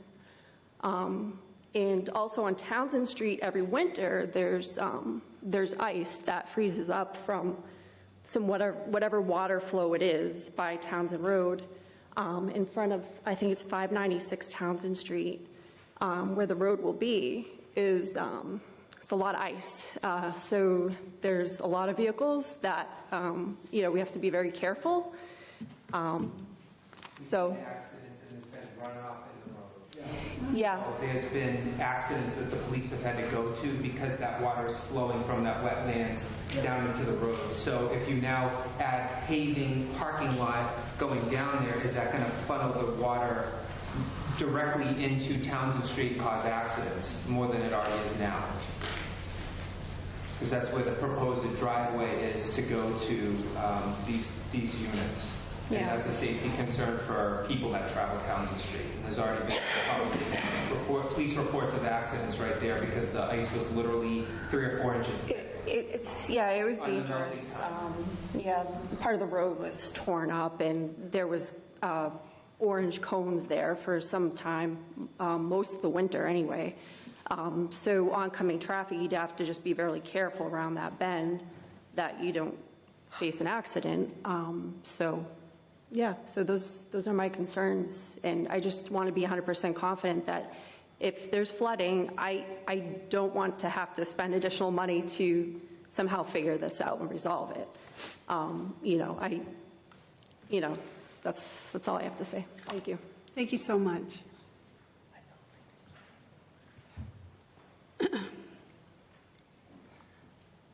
Is there anybody, hearing none for the in-person? Oh, please go.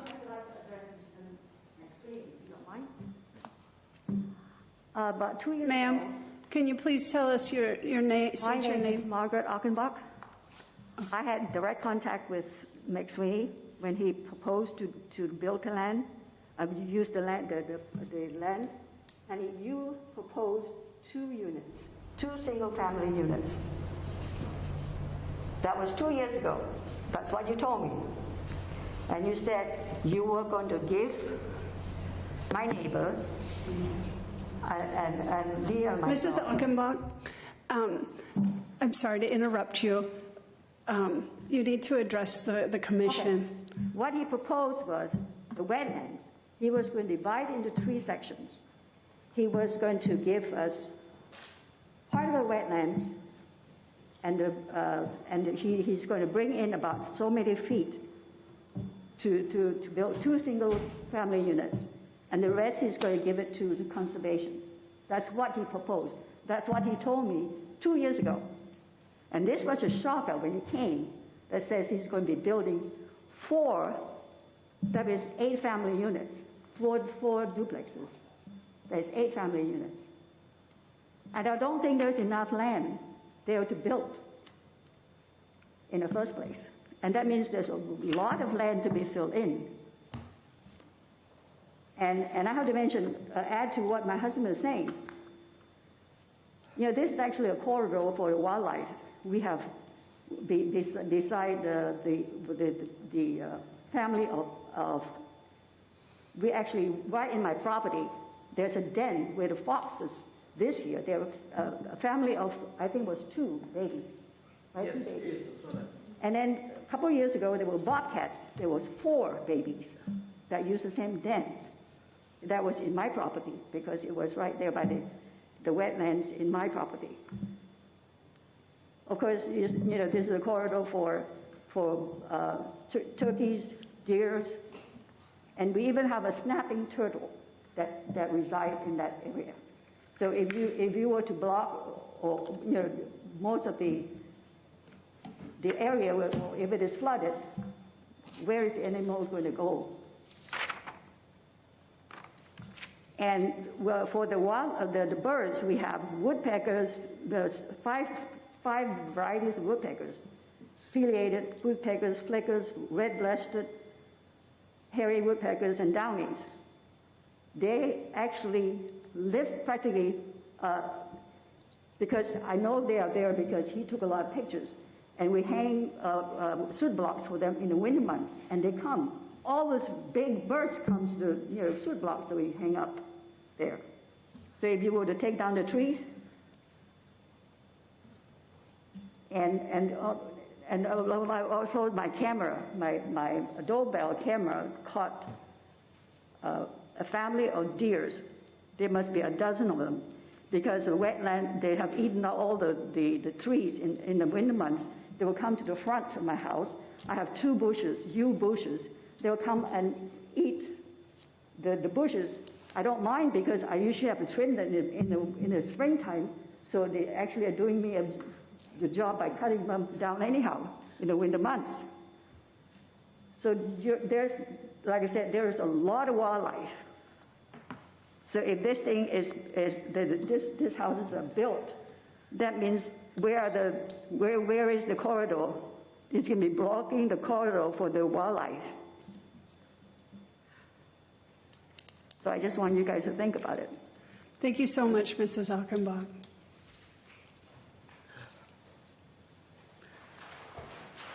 And we have no one virtually. So hearing no more from the public, let's turn to the commission. Do we have any comments or questions from the commission at this time? I'll be requesting a site walk. Yes.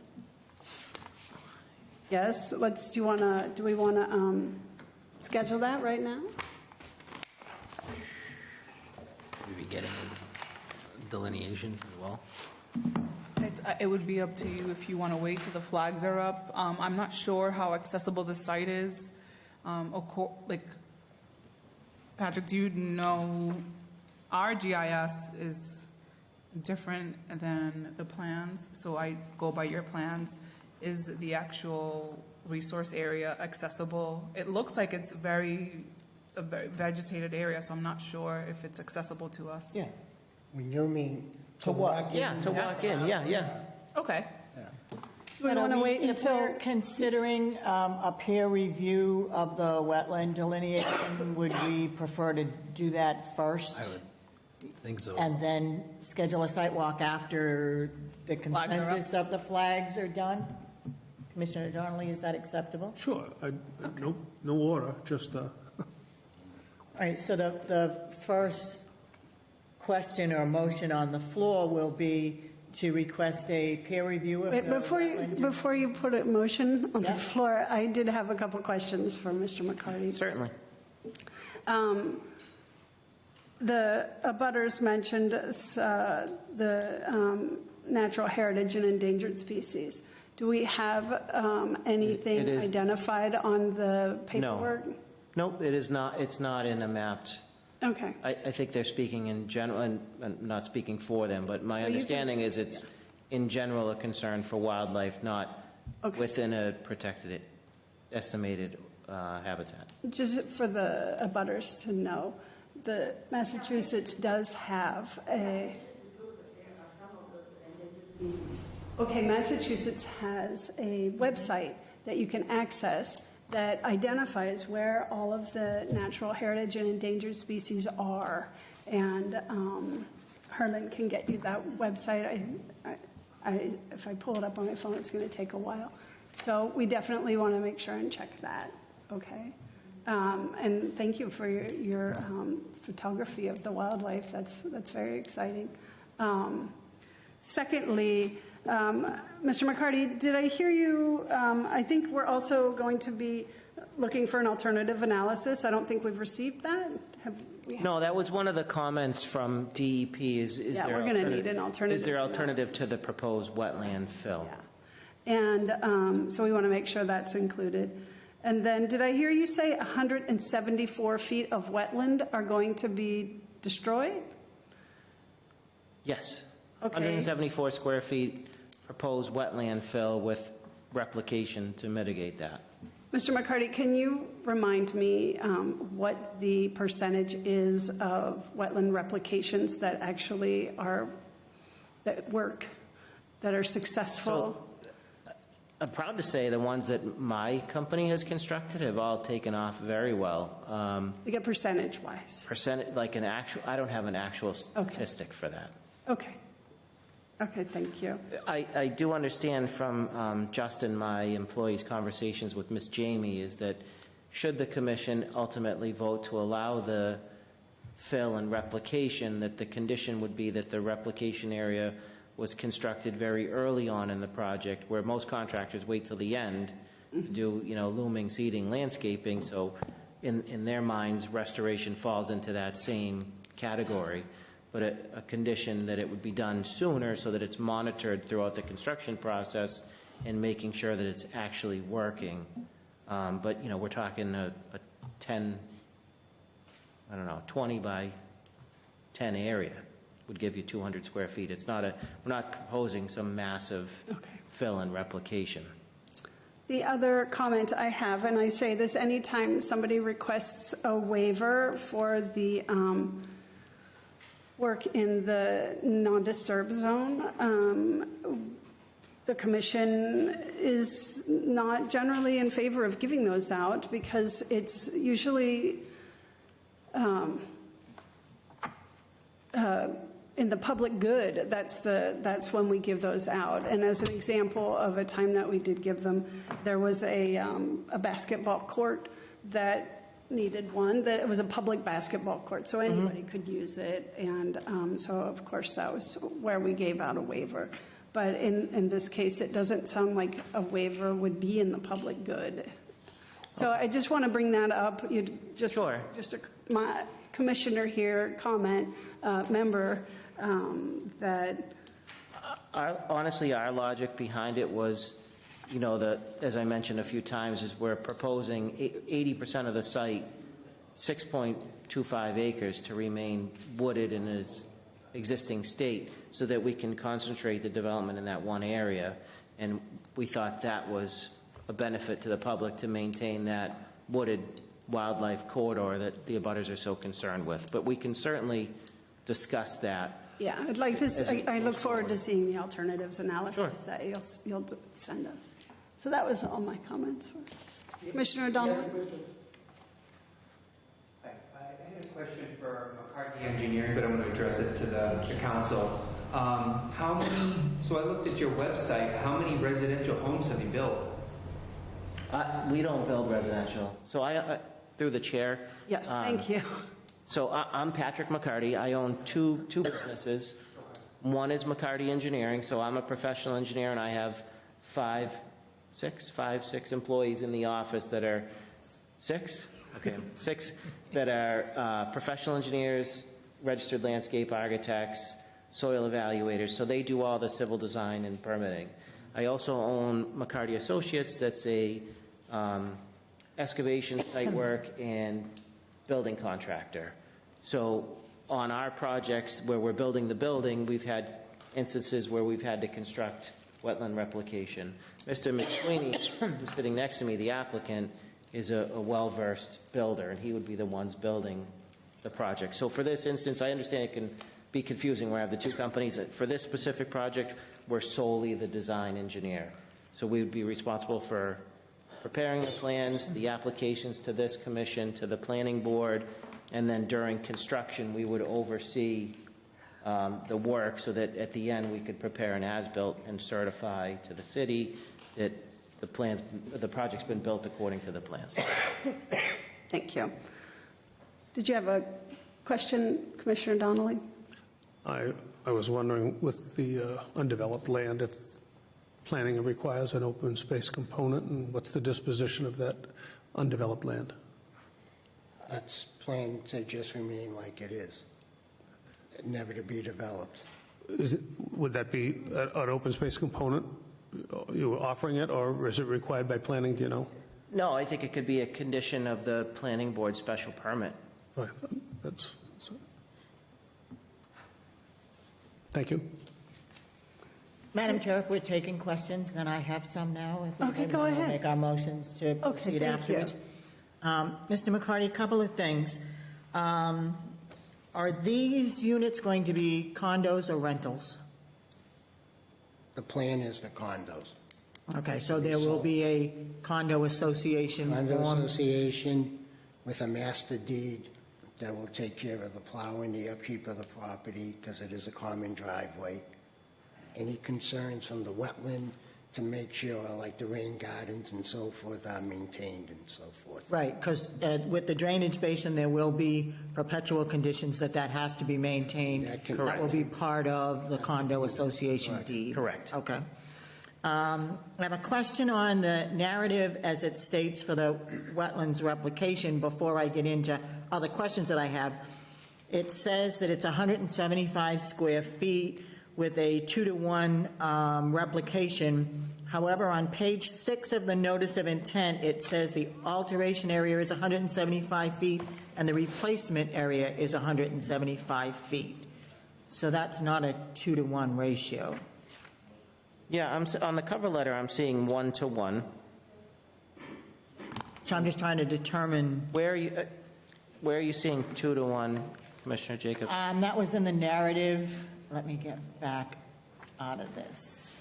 It could be, sorry, Commissioner Jacobs, it could be that Justin did send me an updated cover letter. Okay. Because the first one had the wrong parcel number. Okay. I just picked up on that. That's my fault. Apologies. So the plans currently reflect 1-to-1. And it, if the commission desires a greater, 2-to-1, 2.5-to-1, and we understand we're asking for a waiver, and if we're building a 20 by 10 replication area, it's really no more work to build a 20 by 15. We're happy to discuss any of these items.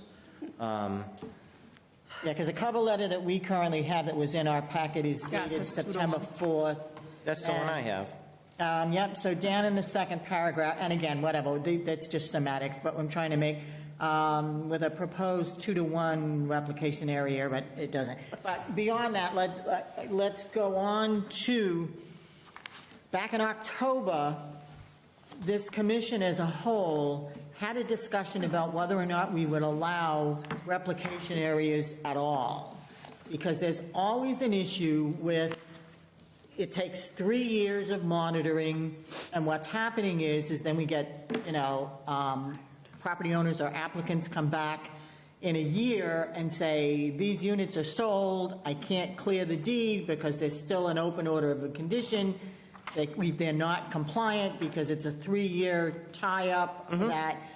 And then the way that we avoid that is to just not allow wetlands replications. So the alternative that the chairwoman spoke of is going to be extremely important, because as part of your alternative, we should see no replication area and how that can proceed. And also to that, again, we talk about when it comes to wetlands replication, we need to avoid doing it, minimize and mitigate as much as we can. So keep that in mind as you do your alternative analysis, please. Sure, not a problem. And one more comment. I know that stormwater and all of that met Mass DEP standards, but I think, Patrick, you already answered this, that the Fitchburg stormwater management also applies here. Correct. And you will need to apply for a stormwater permit through DPW. Correct. Okay. Madam Chair, I'm all set. Thank you. Okay. Hearing no more, can I have a motion and a second to continue? Well, do we want to take the motion to require the peer review for the I'm wetlands sorry. delineation Thank you. first? Yes, Yeah. can I have a motion and a second for the, to send the delineation to peer review? So made. And a second? Second. Okay. Commissioner Peltier? Aye. Commissioner Christian? Aye. Commissioner Donnelly? Aye. Commissioner Wallace? Aye. Commissioner Jacobs? Aye. Commissioner Sarfield, aye. So we'll get that started. And now we then- can have a motion to continue to November 7th. If I may, I think in the interest of everyone's time, the commission will now have to get a proposal from a third-party consultant to review the wetland line.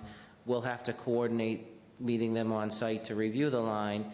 If there's any changes, we'll have to get the surveyor to locate those flags. So maybe maybe continue it to your November meeting, only to have us send a letter the day before, because I don't want to waste anybody's time. I know everybody's volunteers, and it's important for you to get as efficient as you can with these meetings. So if you want to continue it to the November, and then we'll kick it once we know the schedule, that's fine by me. Okay. I just think that's a lot in 4 weeks' time. Well, it's 2 weeks because we need the information 2 weeks ahead of Yeah, time. so you're never going to sign up somebody in 2 weeks, get them out there. Automatically now continue to December and see if we can. You understand? Yeah, November will come too quick before then. Yeah, by the time they hire a do that? consultant. Yes, we can. Yeah, I think that makes more sense, and it's respectful of everyone's time. Because we know it's not going to be anything for November, so we Correct. Motion to continue to December. At that point, we can be communicating again and see how far along we are. Yes, that'd be excellent. December. Okay, And that is December 4th. thank you. Can we have a second? Second. All right, I'll call the roll. Commissioner Peltier? Aye. Commissioner Christian? Aye. Commissioner Donnelly? Aye. Commissioner Wallace? Aye. Commissioner Jacobs? Aye. Commissioner Sarfield? Aye. Thank you very much, Mr. Sweeney. Mr. McCarty, it's Thank you. nice to see you. Have a Thank great you night, all for everyone. coming tonight. Thank you. So we'll be back, we'll be talking about this again on the December meeting, December 4th. You're welcome to attend. 7. We go to, Thank you. because they're going to be in here. No, you've already been notified, so election. it will be publicly Because there's an election posted on the there. city's They're website. not gonna have Everything we do is completely open and publicly Tallying posted and their on the reports that they have website. to submit So the to next meeting will be Secretary of December 4th. So she asked. Correct, and all meeting materials are on the webpage as well. So we'll see you on December 4th. At 6 p.m., same time.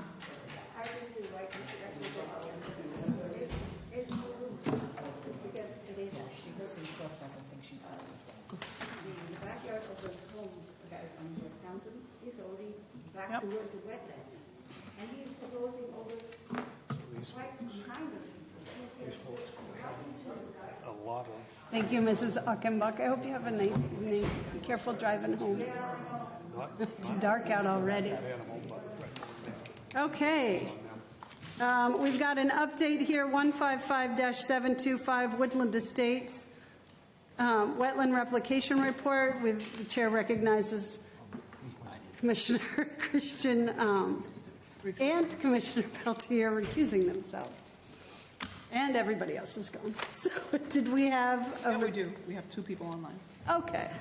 So the chair recognizes Frank McPartain and Joan. Partland, I'm sorry, McPartland. And Yes, I apparently spelled my name wrong on my new version of Zoom. Excellent. It's always great. thank you. My apologies.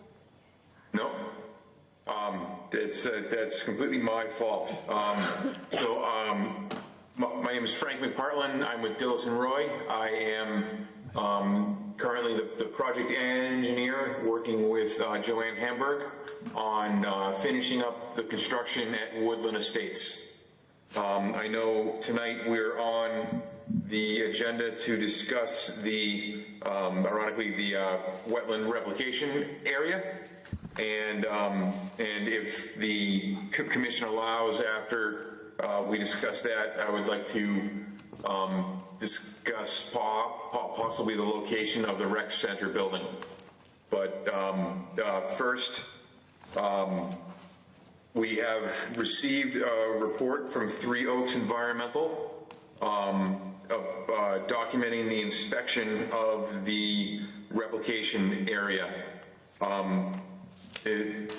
Harlan, did you receive a copy of that? I did. You weren't on yet, so the city is doing a software update. I don't have my laptop. I don't have the accessibility to display stuff on the screen. Understood. Yes. Yep. Yeah, it started. Nope. So I'll walk through the document then. This was prepared, as I said, by Three Oaks Environmental. The principal there is Marianne DePinto. On August 22nd, 2024, she inspected the 500 square foot replication area to determine compliance with the order of conditions. The entire replication area was vegetated with a variety of wetland species, including pussy willow, high bush blueberry, swamp milkweed, wood aster, lady fern, cinnamon fern, some unknown sedge, unknown spirea, and red maple, and yellow birch seedlings. The replication areas along the stream have organic topsoil, woody debris, and rocky structures similar to the adjacent unaltered wetland areas. And the old straw bales in the area had been broken up and used as mulch to prevent erosion and provide organic inputs to the soil upon decomposition. There's a variety of photos in the area, and Marianne DePinto concludes that it is her professional opinion that the replication area meets the requirements of the Wetlands Protection Act and is eligible for a certificate of compliance. And she says, please reach out to her if you have any other questions about the report.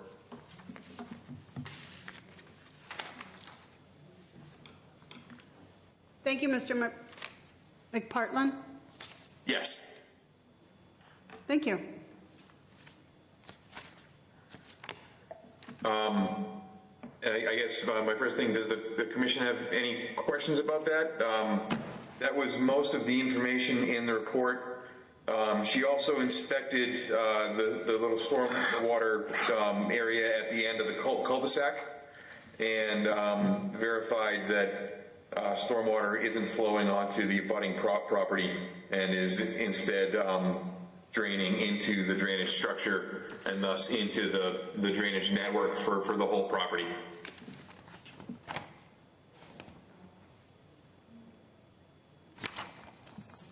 Okay, thank you, Mr. McPartland. Thank you for that update. You're welcome. And if I may ask, I had sent Herlin a plan showing the current location for the proposed rec building out at this property. I don't know if that made it around to the commissioners or if it's something that I have the capability of sharing from my screen. When did we get it? I don't know if your settings allow. Oh, there we go.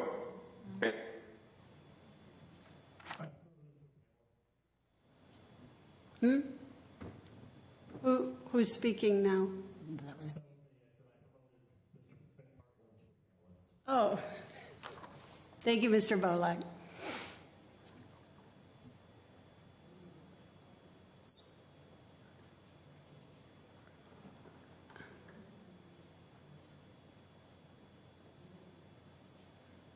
This isn't on the agenda. No, I told him that. Mr. McPartland, this isn't on the agenda for tonight.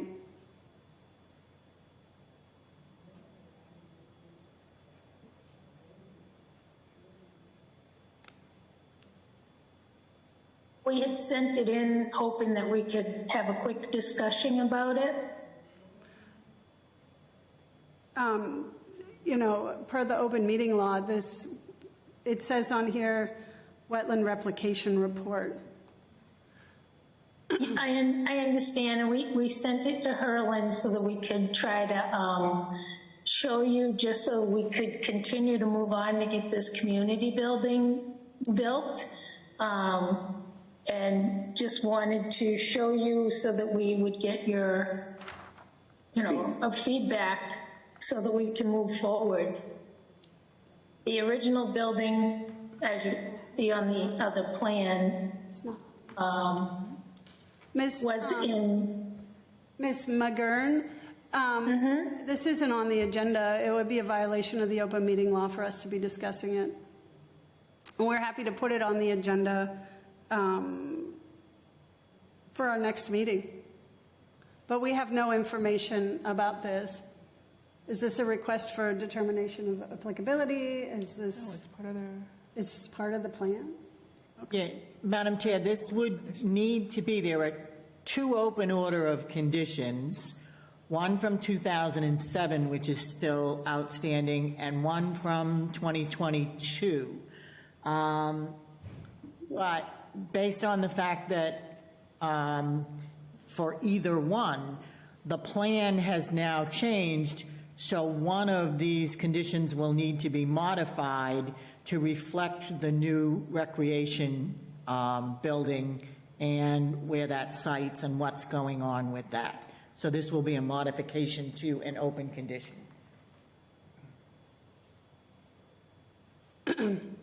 Which the wetlands replication area is part of, because that's on an order of condition that's open currently also. So you're suggesting that we can discuss this in a meeting?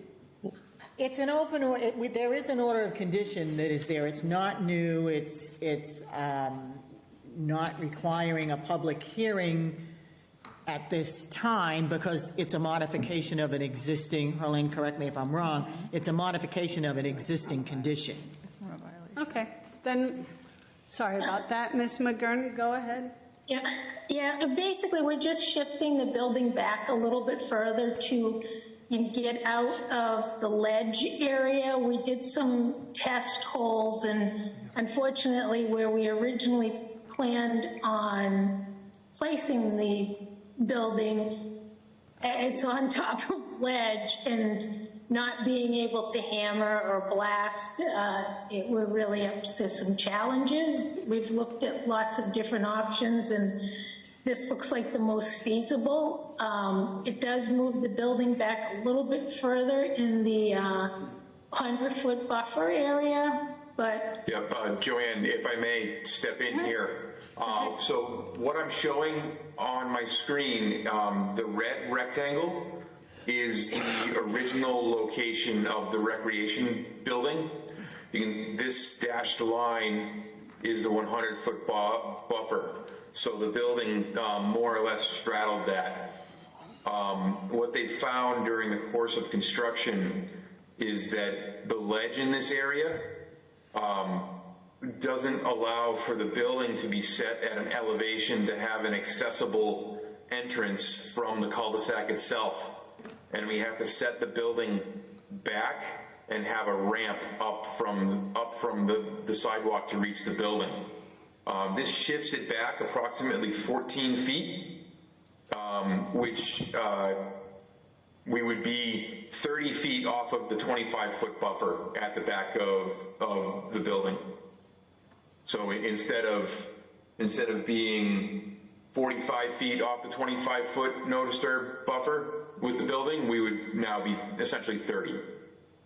We're not proposing to take down any other trees or have any clearing, so that 25-foot buffer that was previously established under file number 155-725 would be still in place and untouched. So it's simply a kind of a sliding of the building. But we wanted to make sure that the commission was aware of this before proceeding further. Thank you, Mr. McPartland. Commissioner Donnelly? Well, we can go forward. I want to step back just a bit. There's a request in front of us to accept the replication area. So if we could address that and then go to the modification of the plan. So two separate issues. First one, do we accept the replication? And secondly, do we get into the discussion of a modification of the plan? And if I may, on the replication area, on the easterly, if you will, southeasterly area, there was true replication. That had been inspected prior to tonight and prior to Mary Ann DePinto's, and I was of the impression that the Conservation Commission accepted it, and if they didn't accept it, they were waiting for vegetation to take hold. And then if we go to the northerly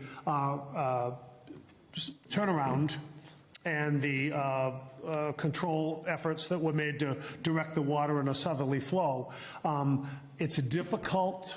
I heard that it was operating. I don't know how you can measure its operation with no rain. So it's never been tested. So the elevations may be right. It simply hasn't been tested on the cul-de-sac. So to clarify, with regard to accepting the wetlands replication, I do, and I think I would recommend that the conscom accept that, and the jury remains out on the turnaround. And then if we can get past that and then go to the change in plan, I think that will be a more appropriate thing to do. Can I Understood, and I appreciate the feedback. just add a clarification to that? Yes, I think we should proceed with where we are with the wetlands replication area, but just because we're accepting Mr. Pinto's report does not mean that this project qualifies yet for a certificate of compliance. These are open orders of conditions that have not been complied with. So it is really a formality of accepting the report that the wetlands delineation, the wetlands replication has been done, but there are still open conditions, and now we'll include the modification too. Excuse me, what open conditions are you referring to? I just want to make sure that I get it taken care of. Well, let's talk about whether or not we're going to accept the wetlands replication report. Right. That aside. And again, I do believe the southerly replication area is complete. And I do believe that until we get significant rainfall, we can't put to bed the flood control basin at the northerly end of the tunnel. At the cul-de-sac at the end. Cul-de-sac at the end. And we can come to a consensus on that and then go to the modification of the plan. It sounds like we have three issues then. One is we have three issues then. One is the northern end, the southern end, and then the modification. Yes. Right. Well, again, all I got prior to the relocation or the modification was the Woodlands Estates replication report, and other business updates was wetland replication report. I move to accept it with the condition that we have to hold. I think the cul-de-sac hasn't been tested to accept that. Yes, because that's in Mr. Pinto's report. She shows that the drainage, there's new, the cul-de-sac has been inspected, the stone drain, the culvert was installed to convey stormwater, but it's nice that it's there, but we don't know that it works yet. Yeah, that's what I took exception to. Excuse me. I verified that the stormwater doesn't flow towards the abutting property. It hasn't been tested. I don't know how that verification is sustainable. The elevations may say so, but the water has yet to say so. And at this point, it's not going to make any difference because we're not talking about issuing a certificate of compliance tonight. Correct. So I just want to make sure that everybody understands that. Correct. And that hasn't formally been asked for. Okay. Good. Thank you. Okay. Can we go forward now? Thanks. Sure. So, Mr. Hamburg, the questions that you have, particularly now with the rec center, the open order of conditions that are in place are based on a plan that indicated where the rec center was going to be, but that's now being moved. All right, so that plan now needs to be included. That's the modification in the order of condition. Here we have a new location. Understood. Okay. Understood. So now I do have a question about that and a concern, because I was out there today and there was work that had been done under an open order of condition, and there were there's no erosion control measures anywhere near where the work was being done and where the rock chipping or whatever, cutting or whatever was done there. Nothing has been removed as far as silt fences or anything around that new construction area, has it? So it was never placed there. Madam Chair, There is silt fence and wattles, but they're back a little ways towards the wetland replication area. Actually have to step over them, to climb over them to get to the wetlands replication area, but there are silt fence and wattles down in the back.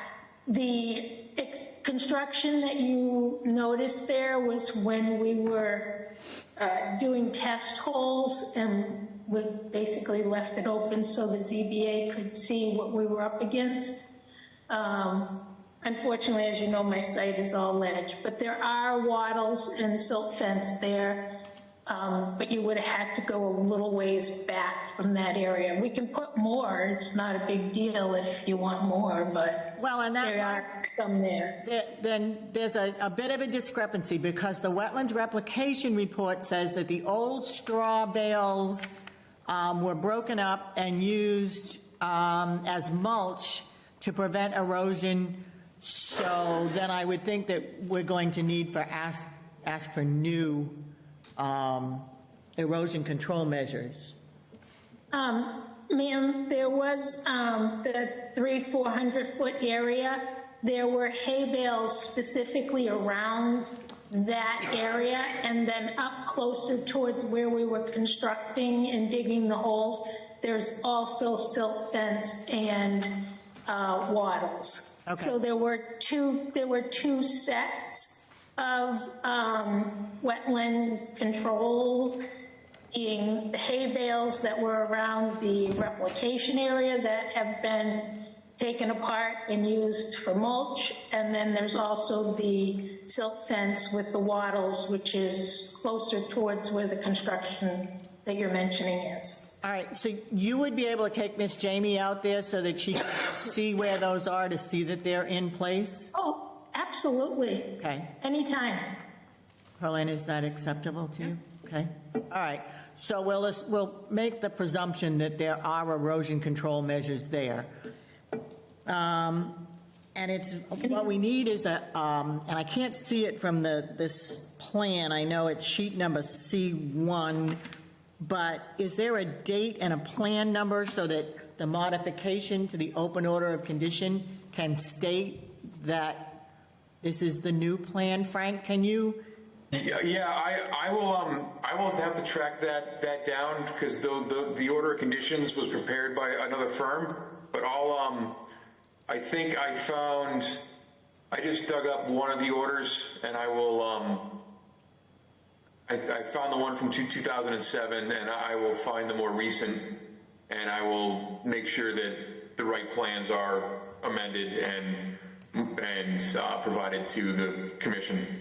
Because the plan that we have in front of us that shows where the rec building is, I'm sure has plan numbers on it and dates that we could use this as the modification, but I just can't read it. So I can't. Yes, understood. Yeah. Can't make a motion to something I can't read. Can I address the Vice Chair? Yeah. I would just like to recommend that the Commission suggests that a formal request for a modification be filed before you guys approve any changes to their plans, because modifications do have to go through DEP. Oh, okay, absolutely. So while the engineer is working on getting us the plan, then Frank, you can assist Ms. McGurn with formally filing for a modification? Yes, I can. Okay. That being said, we don't need to motion anything. I would think that the only outstanding item would be, I guess, I don't know if you need to make a motion on the replication area itself. We can, so that's documented with the caveat, yep. As Commissioner Donnelly noted, we cannot yet approve the stormwater drainage at the cul-de-sac at the rear. Yes, understood. Hasn't been tested. So I can proceed with that if you want. All right, so motion to approve the wetlands replication area report as submitted with further information to be provided on the stormwater drainage at the rear cul-de-sac that cannot be approved at this time. Second that motion. Okay, let me call the roll. Commissioner Donnelly, Aye. Commissioner Wallace, Aye. Commissioner Jacobs, Aye. and Commissioner Satterfield, aye. Thank you very much, Mr. Thank you. Good night. Thank Good you, night. Frank. Thank you. Thank you, guys. Thanks, Frank. You're welcome, Mr. Donnelly. Okay, next we've got the Certificate of Compliance 155-469, 74 Bridle Cross Road. What is Did you this? receive this to us in advance? No. So we just took it tonight? No, we didn't.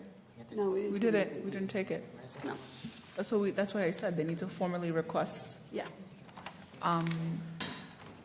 As to 74 Bridle Crossing, this is a condo. I went on site. I don't have the original NOI for this. All the other condos look exactly the same. I walked towards the back. It does not look like they're encroaching onto the wetlands that are back there. And I would suggest that the commission move forward with accepting the certificate of compliance. Motion to accept Second? request for certificate of compliance. Okay,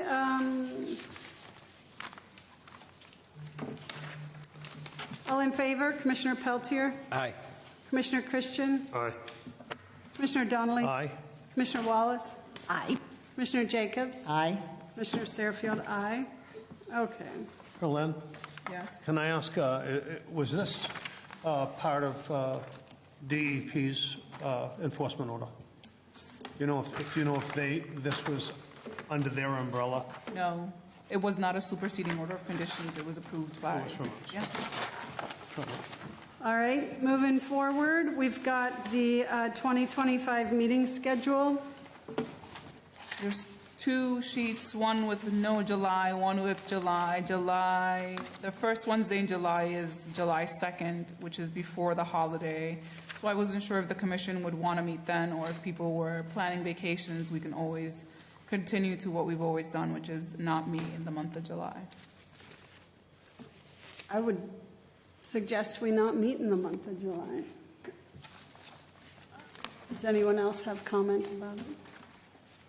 That whole week is the first week in July, correct? Yes. Yeah, I mean, our standard has been, we're off, no July meeting, so.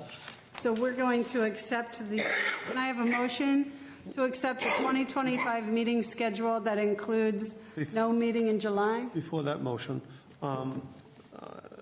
what was our agenda like August, first August meeting? It wasn't that bad. So I guess the question is did it back up? Back in the day, we didn't have a meeting simply because there was no business to be held. If there's business to be held,